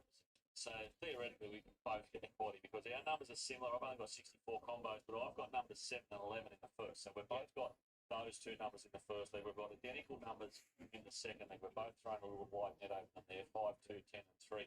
I've narrowed it down in race 6 with just numbers 3 and 1, but once again, you're pretty confident on both of those. That's in Kendall and Bright Light. Yes. So we should be right there in theory. And then we'll bring it home. The toughest race of the day, I think, is the last race. The market's certainly for today. So I've thrown a wide net over there to 8, 9, 1 and 2. So 64 combos if you want to chase my body the subsequent. I think the only problem with our quality numbers for the price of them is not. I think our highest price horse might be about $10 or $12 anyway. I think we've got a lot of practice on this race, not just on the punt, but when Groovy Daddy does what we did about half an hour ago, the confidence levels go from high to low. Well, especially with those short price favourites, you like we said before, we couldn't probably go and she just put in a bad run today. I'm sure there's big excuses there, but nonetheless, Amos Sun today is another one that's $1.70, but does get a nice draw. And what do you think of that gap around the other day? It was enormous. It was dead set enormous. You don't see many horses run that well at gap up the work Amos Sun had to do to get to the front. Whereas today from barrier 1, all that hard work early should be taken out of the equation, which is why this horse is odds on. Did lead them into the straight and gap. It's always an advantage to be up on speed, but just the work Amos Sun had to do to get there was the problem. And as we said, Monarch Express probably spots Amos Sun a head start today, and something to Jai Williams just to make sure that head start isn't too big. Well, the good thing too, we've seen earlier in the day of the first race, that horse Church will come out in the middle of the track, so that's a good sign. And the other ones, well, actually, they the outside. Come down the outside. The other ones on the fence, they held their ground too on the fence, so at least that track is where they can come out 3 and 4 deep and hit the line quite nicely there. And I just think he's a really nice horse. I'll tell you the horse I haven't got in my numbers and on form is the number 9 Beneficial Lapse. She looked outstanding. Looked so good in the yard. First half for Billy Healy, as we said, hadn't done anything from 7 starts today. And she did trial twice for Billy, and she just didn't do enough of the trials to suggest she'd come out and do something today. She was certainly the horse you wanted to look at the trials because if Billy gets them and improve them, you might get overs. And you're getting $19 if you want to have a shot there. He's got Matty McGarrett booked to ride, so he's done everything he could. Well, if you're back there on looks, if you picked a horse out in the yard on looks, you'd pick her for sure, the way she paraded. She's lovely, she's strong, she's big, she looked outstanding in the coat. You know who the sire of her dam is? Mr. Innocent. Well, You know what she does? She looks a lot like Mr. Innocent. no, I'd never thought of that. You should have been for him. I did. I rode for his owner a lot of times in Singapore. Yeah, he was a great owner, Peter. He owned a lot of horses, and he all named them after the Innocent name as well. Even his Singapore horses were all after Mr. Innocent. Yeah. Oh, Mr. Innocent, he was as tough as that. Yeah. He was he was a war horse, Mr. Innocent.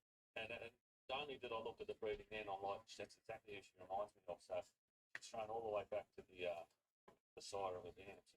We got a jockey off here, or I think they're doing a back shoe. Aqua 12, yeah, Aqua Tempo there. So shouldn't be too long before they throw that shoe back on and get the jockey aboard there in Benny Looker. So they're just tacking that on there. And the rest of them all loaded, only 3 or 4 to go up after that. But not much has changed in the market for it. It's $1.80. Aim of Sun out to $1.85 now. 340 in the 320 Monarch Express. Aqua Tempo is still around that $4 mark. So it's not much change now. It's 3 are locked and loaded, aren't they? Yeah. Much order there. My numbers on screen: 7, 11, 12, and 3. So nothing too exciting. Apart from the fact that I'm tipping the second favourite to roll the favourite as a special. But away from that, you're looking fairly obvious winners and trifectas. If you want to bet that way, if you do want to go as far as the first 4, John and I have both stuck in number 3.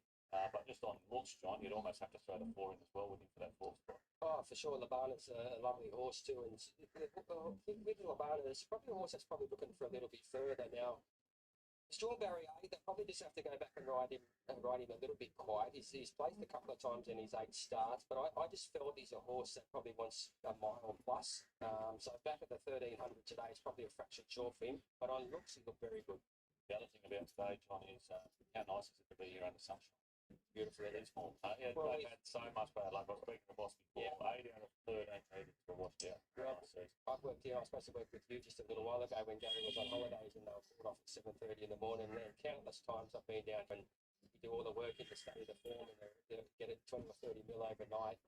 The problem is that when it rains race day, that's the problem. If it rains the night before and it gets a chance to dry up this track, it's not too bad. But when it rains race day here, that's when the problem starts. Yeah, they've had a horror run these years, haven't they? I think everyone in obviously New South Wales, across the border in Queensland, everyone's sort of done their bit to try and help Lismore out of the hole that they found themselves in after the horrific floods. And obviously this track has just had not much luck, in a season where you've got 13 metres to have 8 washed out. It makes it fun for everyone. So it's great they're under sunshine today, getting a race meeting in. And obviously the small businesses in town are slowly starting to come back. But it's a running slow process. It is. We've got the country championships here. The first, that's going to be huge. we were supposed to be here last year, the 24, the country championships, and it got washed out. Had to go to Grafton, so they were lucky enough to get it back for 25. They were heartbroken when the meeting got called off last year. They've done a lot of work. They've done a lot of work on this track. They've taken the ryegrass out of it. They've got the track conditions right. So just hopefully this year they don't get any rain and we have a big day for Lismore for the country championships.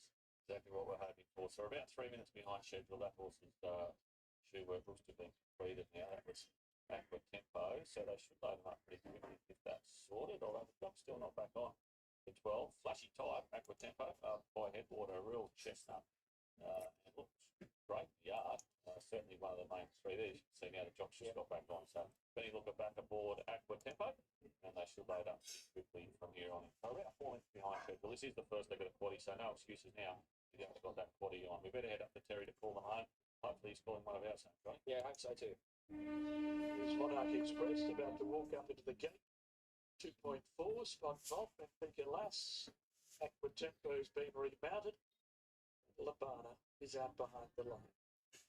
Now, while all that was going on, Aqua Tempo still under double figures, but has eased again, now $5. Famous $1.85. Monarch Express $3.20 and Aqua Tempo $5. It's $19 away. It's our fixed board. So Benfica Lass is about to come up. Good 3. He started on a 4. They ran 2. The track was promoted to 3. Retrospective after the running of the 2nd. Aqua Tempo's gone in. And here's Labana about to come up. The Global Lubricants is a maiden at set once. Extended 1300, 1310. With the rail out. Starters around front. Famous Sun. Drawn the inside. Lincoln for the first time. Gates are back, and they jumped in a good line. Here's Mason Benfica-Lass.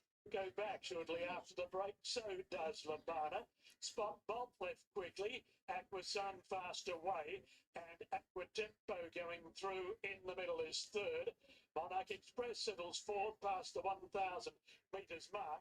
Here's Mason on the rail, 2.4 settling third last, Benfica-Lass second last, and Labana with them in. Spot Bolt past the 800 metres peg, leads Aquatempo by a touch more than a length.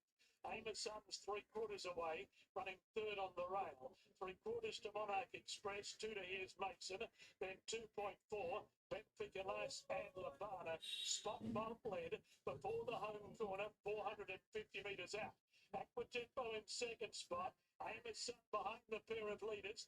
Monarch Express is peeling 3 deep as they come around the bend. Aquatempo ran to the lead, but Monarch Express was there to bounce, sprinted, and with 220 to go, shot to the front.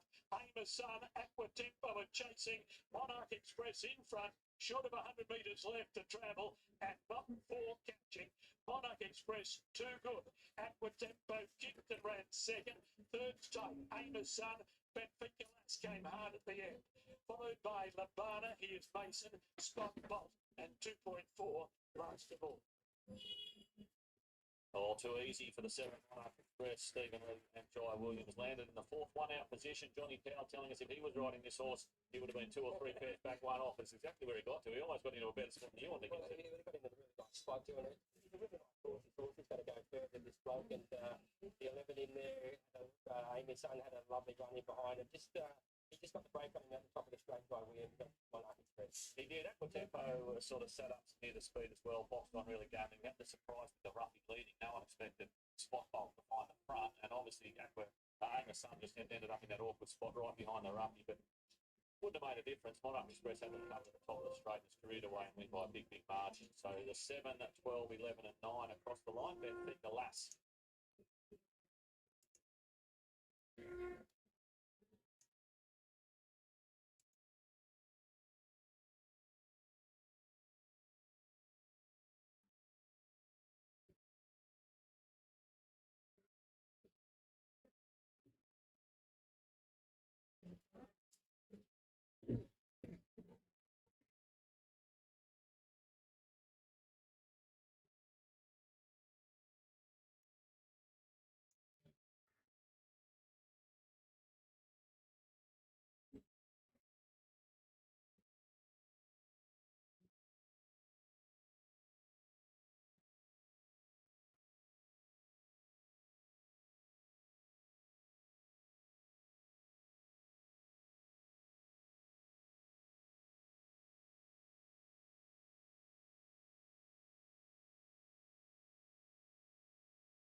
Yes, 7, 12, 11, and 9.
Right, this is what I have.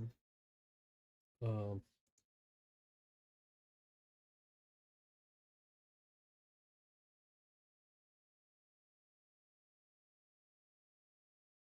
uh, it's a class 1 2100 meter. It looks like the loads, it looks like 210, 412, but we are nowhere close to the favorites.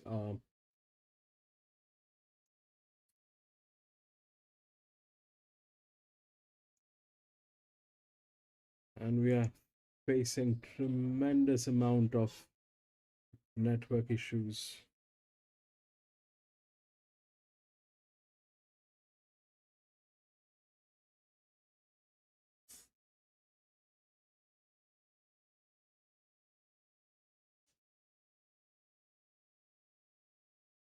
Let me just figure out how to fix this.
payment processing. Google Pay is working with your bank.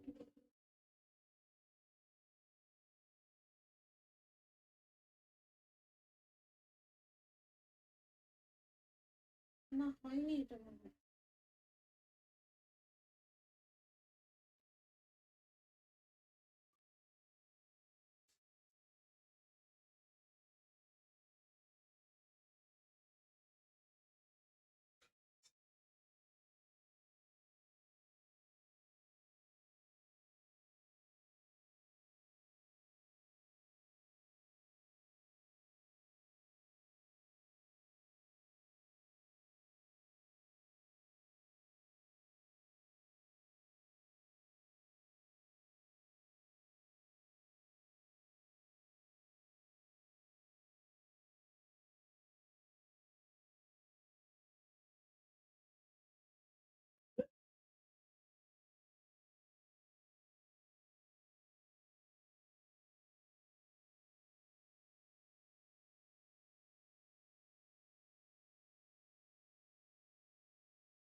কেন এত কথা বলছো? Why do you confuse me when I'm telling you?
Pap, I'm sorry today I'm facing tremendous problem with the network. It's lethal problem that I'm facing. None of the networks are working. It looks like there's some kind of an outage. Even the mobile networks are not working.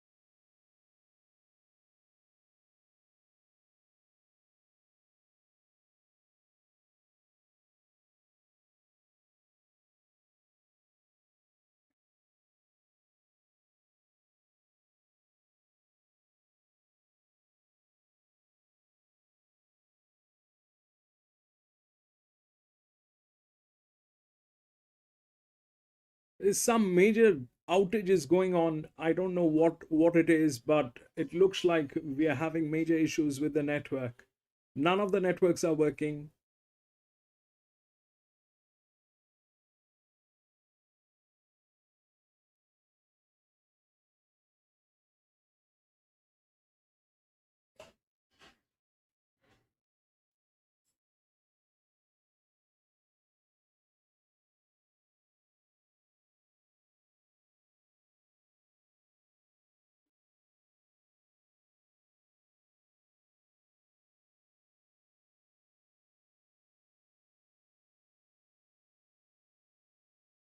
We don't even have this one. We did not prepare. On top, he's at the one run back down the Sunshine Coast over the mile. He hit the line quite nicely there. He's a much better horse when he gets up over this distance, 2100. He draws a really nice gate. Michael Hellier will ride him probably just in behind the speed today, and I think he'll be very hard to beat. I threw in the 12 in for second, Thunder Shanghai. I thought her recent run at Toowoomba was only okay. I wasn't totally happy with it.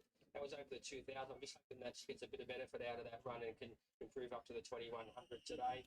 In for third, I got Majestic Angel. This looked really good in the yard, Majestic Angel. I'm happy the way she paraded. If Ricky Jemison gets any luck on her, she could be hitting the line very strong late.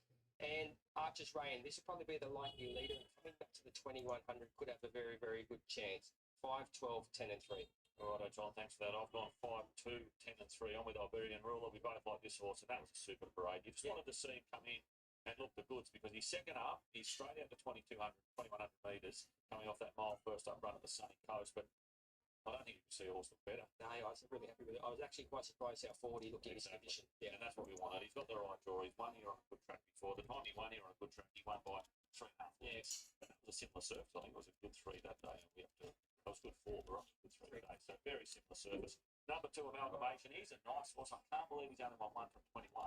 He's just a beast of a horse. And, you know, this track might be a bit tight for him, but his runs at Eagle Farm and Doomben 2 back in Saturday races. He'd be winning this season. Well, he gets over the ground quite okay. The key with this horse today is Joe Williams is trying to get going on him from the 600. He can't be sitting back on him. If he gets going on him fully, he's got a good chance. That's the key with this horse. He's just getting the timing right. He's such a big, one-pace, grinding type of stayer. But you can see he can run just as good against Saturday benchmark 75 as he can against Class 1. So we'll see how Joe handles this one. He handled the last race perfectly. Number 10, Majestic Angel. She's just a little mare, but she's going to get a lovely run from the draw. She loves good tracks. We know she can stay. And number 3, Archer's Reign. If you like a little bit more the first 4. So 5, 2, 10, and 3 for me. But looking back to the betting, Iberian Rulers, your flame horse with the tap up, in down to $2.25. Amalgamation, $4, $4.20 thereabouts. And number 3, Archer's Reign, next in line at about $9. There's a bit of money around for 4 and 1. I've got to say, this horse did parade particularly well from a high of $23 all the way in now to $9. So 4 and 1, number 9. She's had 2 runs back, 8 at Dolby, and then a 4th at Toowoomba, beating a length and a half. And she's been $41 and $31 respectively. So maybe she's just needed those couple of runs. And She did capitalize in the yard, so maybe there's one you can throw in your multi. But she did cut off from Sydney provincial form, so that's always a couple of lengths stronger down there. And I thought her run at Toowoomba the other day over the 1890 was quite okay. She got back and come in there, so you think stepping up to the 2100 back on a firm surface today, she could be right in it. Definitely. Well, she's one that's been backed. So if you are looking for one a bit left of centre that's been backed, you've got to sort of come back to that horse there, number 9, 4, 1. John, really sorry, my friend. You know, it's some kind of a weird outage going on. None of my networks are stable. Above him, I think he's just going to get the nice run in the race from barrier 4 and Annabelle Neesham and Rob Archibald. You can't be out there training at all, can you? Well, the other thing you told me this morning, they had 3 in the race originally. They scrapped the other 2. Yeah. Pretty happy to see that. Well, they were all in at the Sunshine Coast today, and they're all going. The other 2 are going to Ipswich on Tuesday. They're in there, so they left this one in for a reason today. Yeah, good point, actually. If you're wondering where the Sunshine Coast went to today, we were supposed to race there. It was supposed to be a third meeting on STC. They were pushed back to Ipswich Tuesday. Obviously, that track Sunny Coast had to be used yesterday. So it's got a massive punt race there for the tap wave. All right, they're loaded up really quickly here, so we head up to Terry the Chinham Home. It's race number 5. Thunder Shanghai is still out of the gate. Amalgamation is widely drawn. Also yet to be loaded as Thunder Shanghai goes in. So amalgamation to come up. Just about ready to run. Rulers down to 210 tab. Starters around front, and there is the red light. Racing, Iberian Ruler began well. King of Swing, Majestic Angel down to the inside, came out quickly. Spanish Fighter from gate number 1, not showing a great deal of pace. Archer's Reign and Frajoles from out wide are working forward as they head down the lane the first time. Frajoles on the outside of Archer's Reign, followed by Thunder Shanghai, 3 deep. Iberian Ruler in the middle and King of Swing on the inside. A length and a half, Majestic Angel, followed by Rodeo Legend, then Spanish Fighter on the inside of Amalgamation. 4 and 1 had drifted back, second last on the inside, and Camelot Star whipped them in as Archer's Reign leads over the crossing with short of 1,400 metres left to run. Archer's Reign more than a length in front.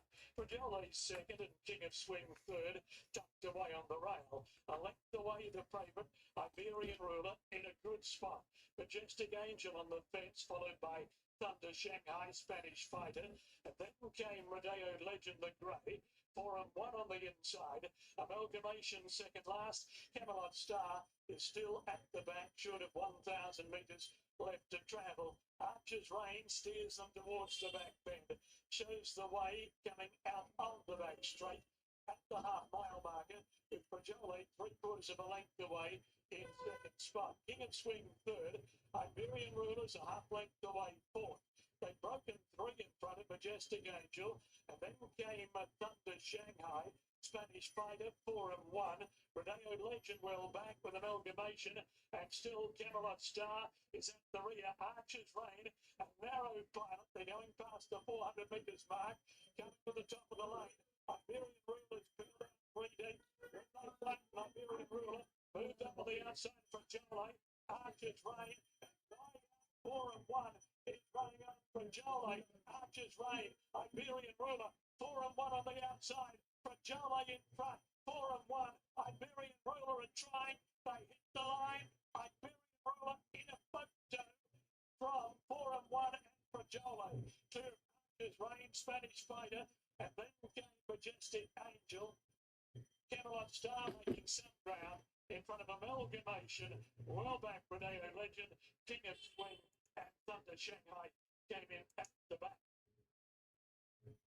Oh, we've got a photo. I've got to pick John Pell up off the ground. He'd given up hope. He thought he was done for. And number 5 has rallied here, Iberian Ruler, stuck his big head out right on the post. And I reckon he might have got that over the 9, 4 and 1, which looked all over the winner at the top of the straight. It's close. It's close. The winning the 5. 14 for Yole. What a run there. Oh, Swanky. He's come all the way from Warwick. He's run third at any old price. And gap back to the 3 Archer's Reign. So we'll wait for the number to come official, but certainly there we go.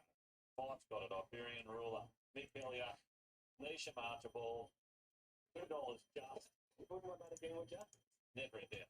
Never in doubt. You're more confident than me. Got him in a beautiful spot over here, and Michael. He got him into a car. Fourth one out. Run of the race stuff. The leaders were the only ones getting to get past at one stage, and then you saw 4 and 1. The horse they spec from 23 to 9, so the Gearans have nearly got away with that. Yeah. Circled the field and put that big charge on the outside. And I thought it had to be.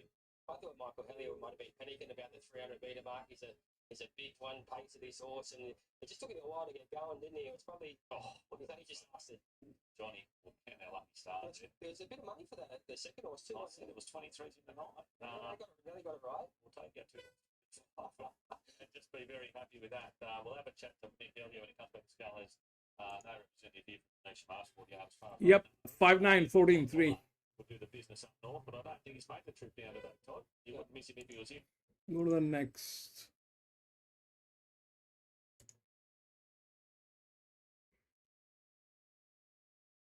Four, 6, 11. You know, John, I don't think I'll be able to continue this today because, you know, my bitrate is dropping like nobody's business, and the server will not be able to take this. We will not be able to take the load on the data.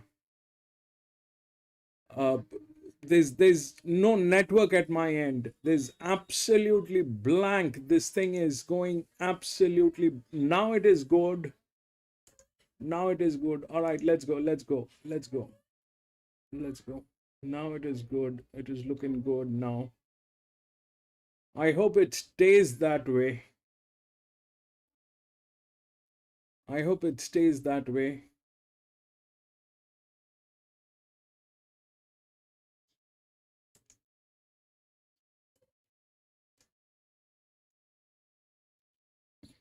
Six, 4, 6, 11, 13.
Nick, uh, Finch.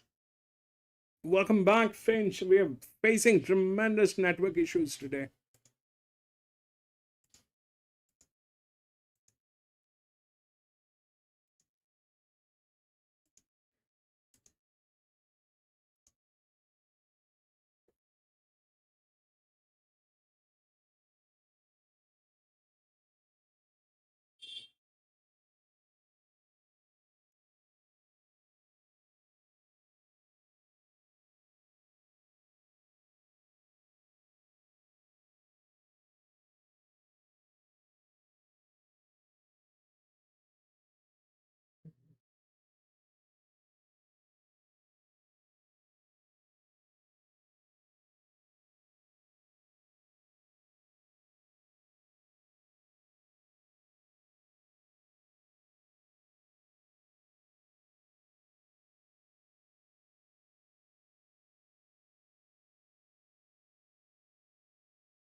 I hope so, Finch. There's a huge lag. None of my networks are stable. It is becoming,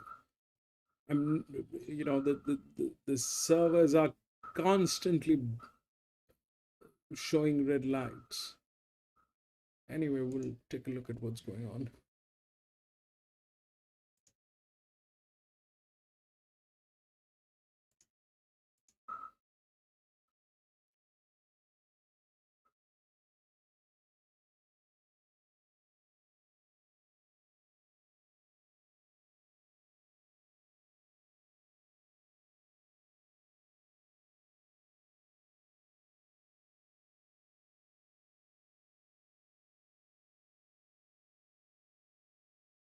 All right, this is what I have. The 3 is the favorite. Uh, I don't know what exactly is the reason for that thing to be favorite. Uh, the handicap is with 7. which is gate number 2. It's 1100, so definitely the one is in very good hands. So that thing is there. These are the two that are actually within the rails. The 2 has a very strong advantage from gate number 6, and 8 is there. So that's more or less how the thing is, but the 3 is the favorite. And I'm not sure why the 3 is favorite, how that 3 will work. If we go through that, the 3 comes up, but that's in a third position.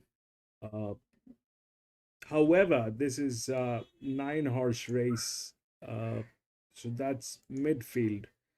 It has a potential to get in, but not a winning position. It's a little weird if that thing gets into a winning position.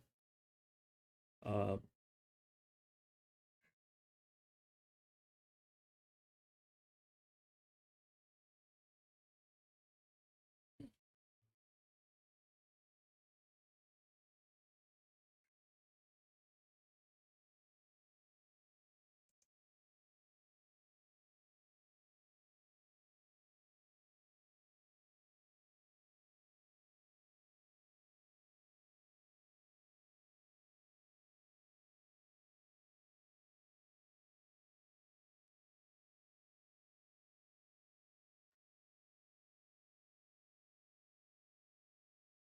I'm going to be back. I'll just try and see what's going on with this network. I'll be back in a jiffy.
It is pathetic today.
Toxic, congratulations.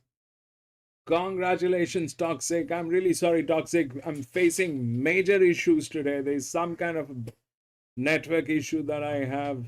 It's an outage.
Luke, welcome to the channel, Luke.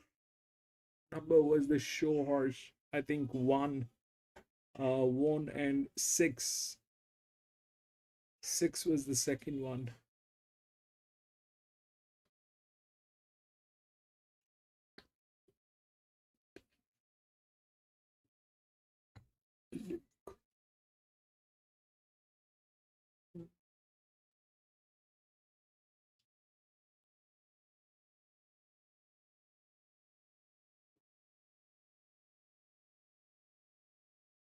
One 16412 is absolutely disastrous.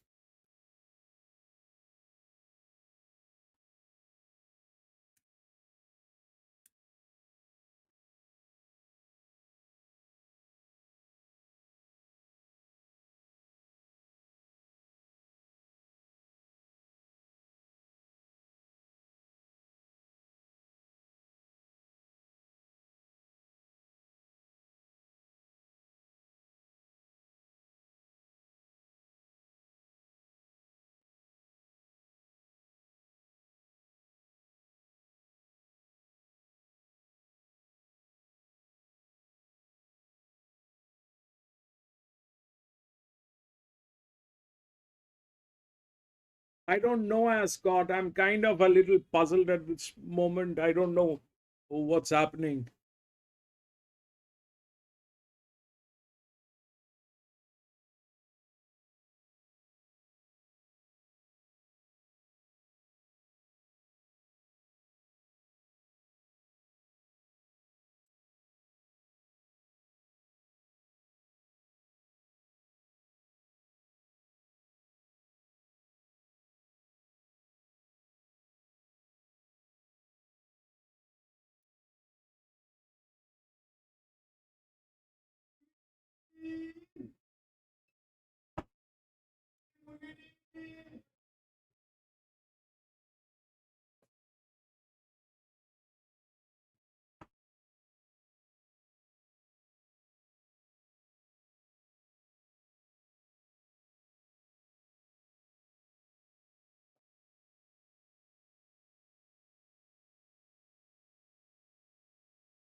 Stream is working fine now.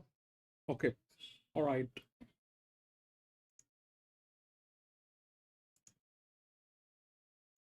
This is what I have. That 7 and 3 are kind of neck to neck. The 7 has the handicapping. The 3 doesn't have the handicapping. It's way below.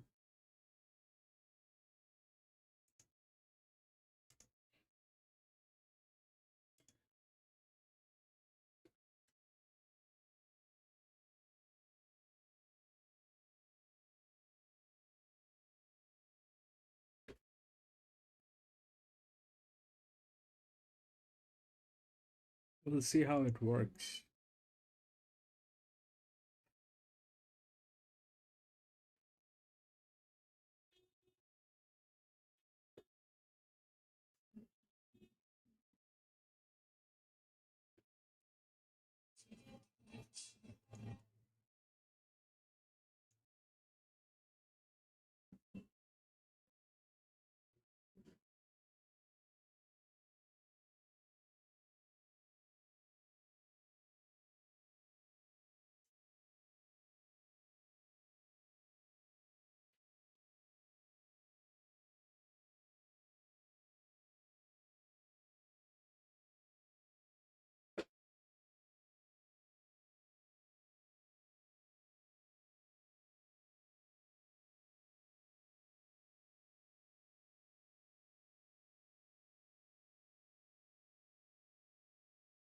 Highway, the last campaign, he was in our favourite, the Grafted Guineas, but he finished 7th there behind Wrapped. His recent trial of Ballina, I thought it was very impressive. Yeah, he really sat on speed that day and he hit the line really nice in that recent trial. He parades really well. I think he's very forward in his condition here. He's had the 2 trials back. He's probably a horse that's best over 1200 a little bit further, but I think Barrier 1 offsets that today and he's just going to get a nice run in behind him. I think he'll run very well. Number 2, Spirit Fox resumes from a break. He's only had the 2 starts. The same Spirit of Boom for Corey and Kylie Gear. And Luke Rolls is your jockey, replacing Carl Zeshner. The blinkers do go on for the first time. And his recent trial was at Gatton, where he had the headgear on, and I thought he went okay. Yeah, he got back in that trial and he hit the line okay. I thought his Eagle Farm run was pretty good when he came up along the fence there and won. I thought his Doomben run was just a little bit fair. Just not sure about him at the 1100. Maybe he's just a 1,000-metre horse. We'll have to see how he goes. Doesn't this horse look well? Number 3, Bright Blonde. Lovely mare written by, trained by Billy Healy. Andrew Mallion does the steering. She was disappointing first up at Doomben, went in the market behind Pressbrook, but that was on a soft 7. She did win a maiden at Doomben first up last prep, but that was on a good 4. So I'm thinking a good track will suit her today. Yeah, I think that's the key with her, getting back on a good track today. And it's been interesting to see how they ride her from Barrier 6 with Andrew Mallion on. I'd love to see her just ridden behind the speed. When Robbie Doolan won on her at Doomben, he rode her back last and went around. It was a good, tough win that day. She looks really good, though, in the yard. Parades really well. Coach, excellent. Number 5, the next one to have a look at, under 22 for the Andrew Paramore stable. Matt McGarren takes the ride. They're just doing something there with the headgear on number 5, under 22. Obviously, he's supposed to wear the blinkers. That one's been readjusting. Yeah, he doesn't look too bad. He's had the 17 weeks off, no trial. Still looks a little bit new, but his recent form last preparation over the 1100s were open, so I expect him to run a decent race. Number 7, was good last start for Marcus Wilson, getting close to a win. Sorry, John Chilton. Yeah, improved a lot the other day with blinkers on when they took him to the front.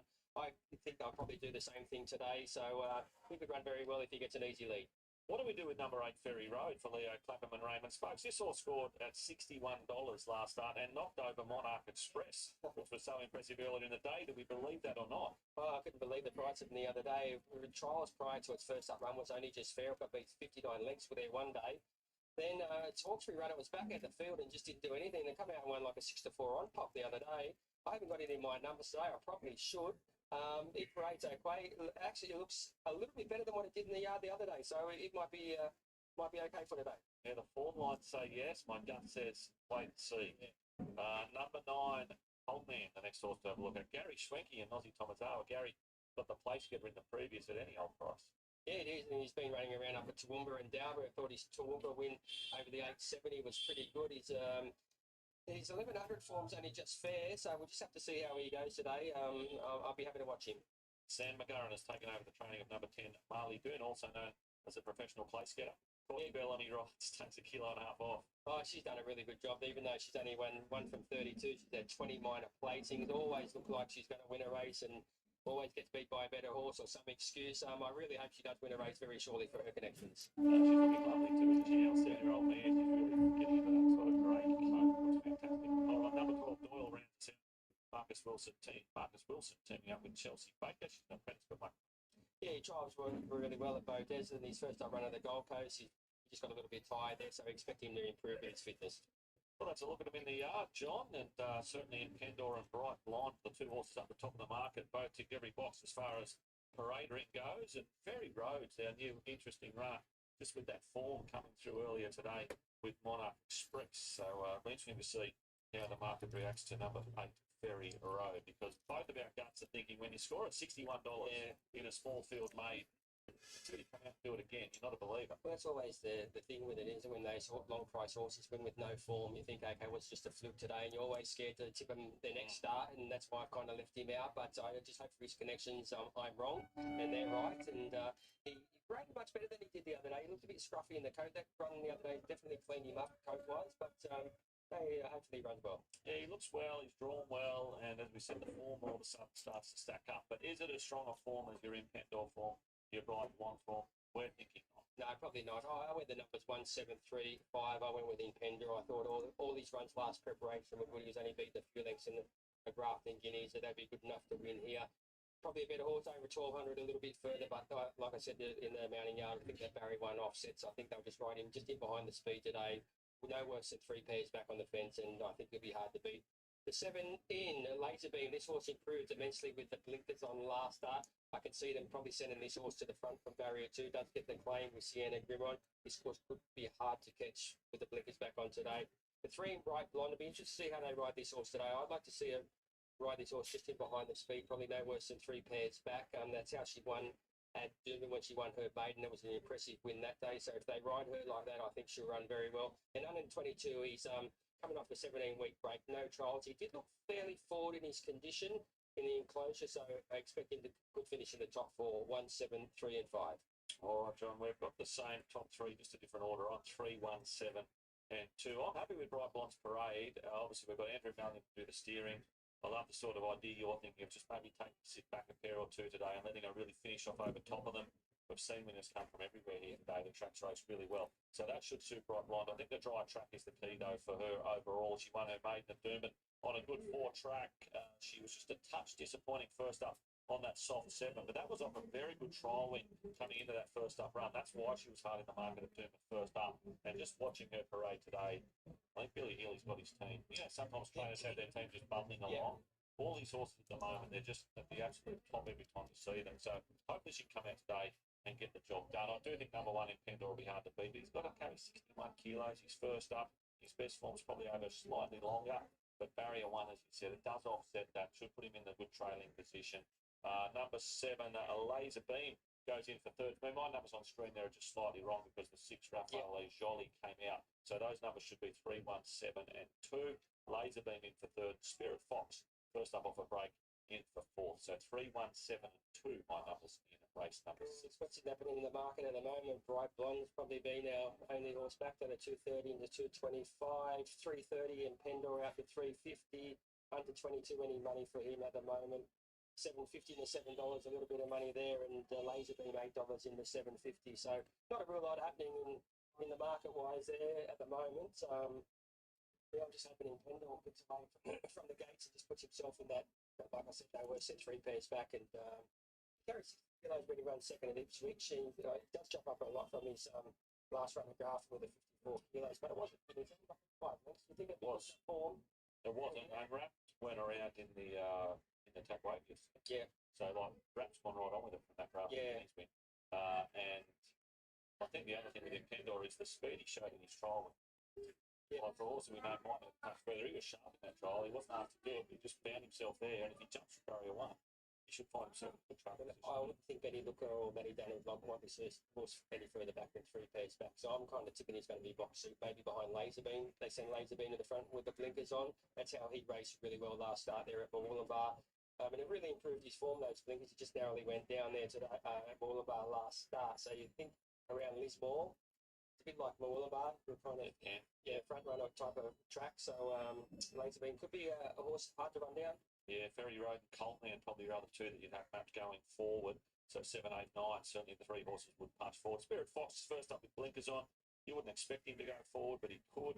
In Pendor, certainly to use that gate. Bright Blonde is probably the one horse that you couldn't map accurately. She's won from back, but she's been up on speed as well on occasion. So your gut feeling she'd probably be better just to pair back. Well, if she jumps, she might have no other option. I just looked at all the runs, Paul, and I thought the Doomben run, when she's ridden back, was the best run. Right. She did run second at the Sunshine Case up on speed that day over 1200. A nice big track where she could balance up a little bit better. I thought the Doomben run the other day, she was up on speed, and like you said, that soft 7 probably didn't really suit her. I was a little bit disappointed. She faded out quite badly towards the finish of that race the other day, but it was first up. She did have 2 trials going into it, so you think there would have been enough fitness for her. Yeah, and it was a funny race too. First and second and cleared out for the rest of them. So sometimes along with this.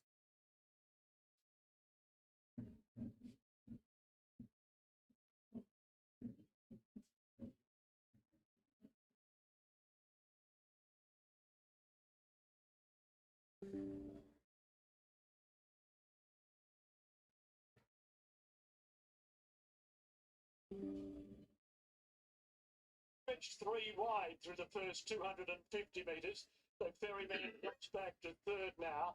Doyle fourth and Bright Blonde is fifth. Spirit Fox on the fence, then under 22. Colt Man and Marley Doon. In Pendor the leader.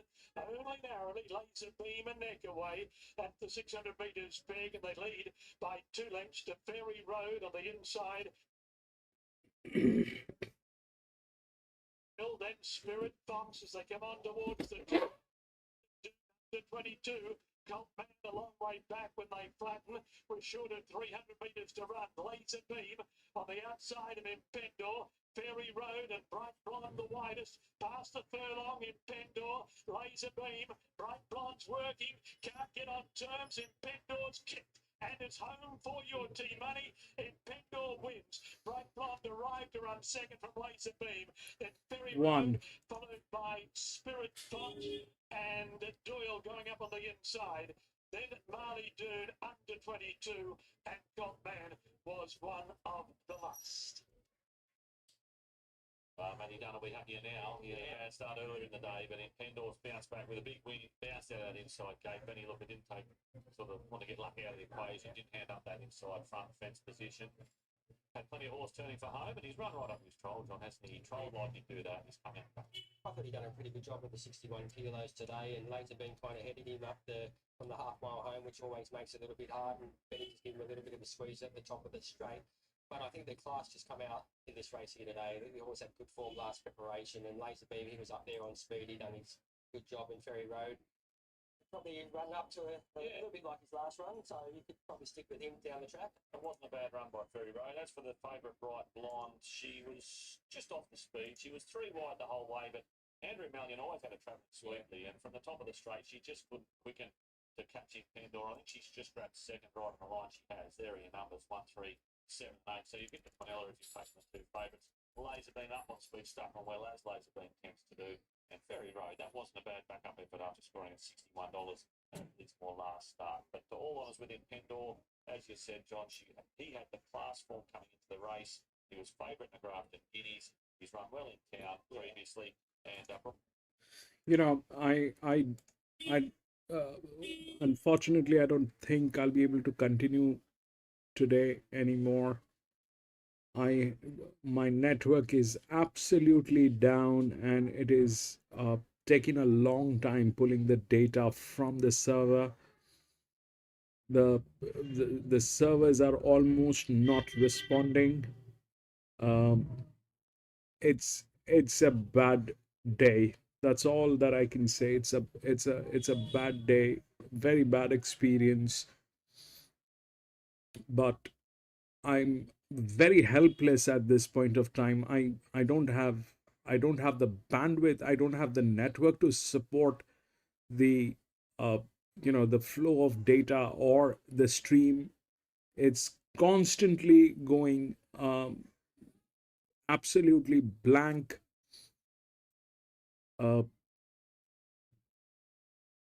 I think we'll call it a day.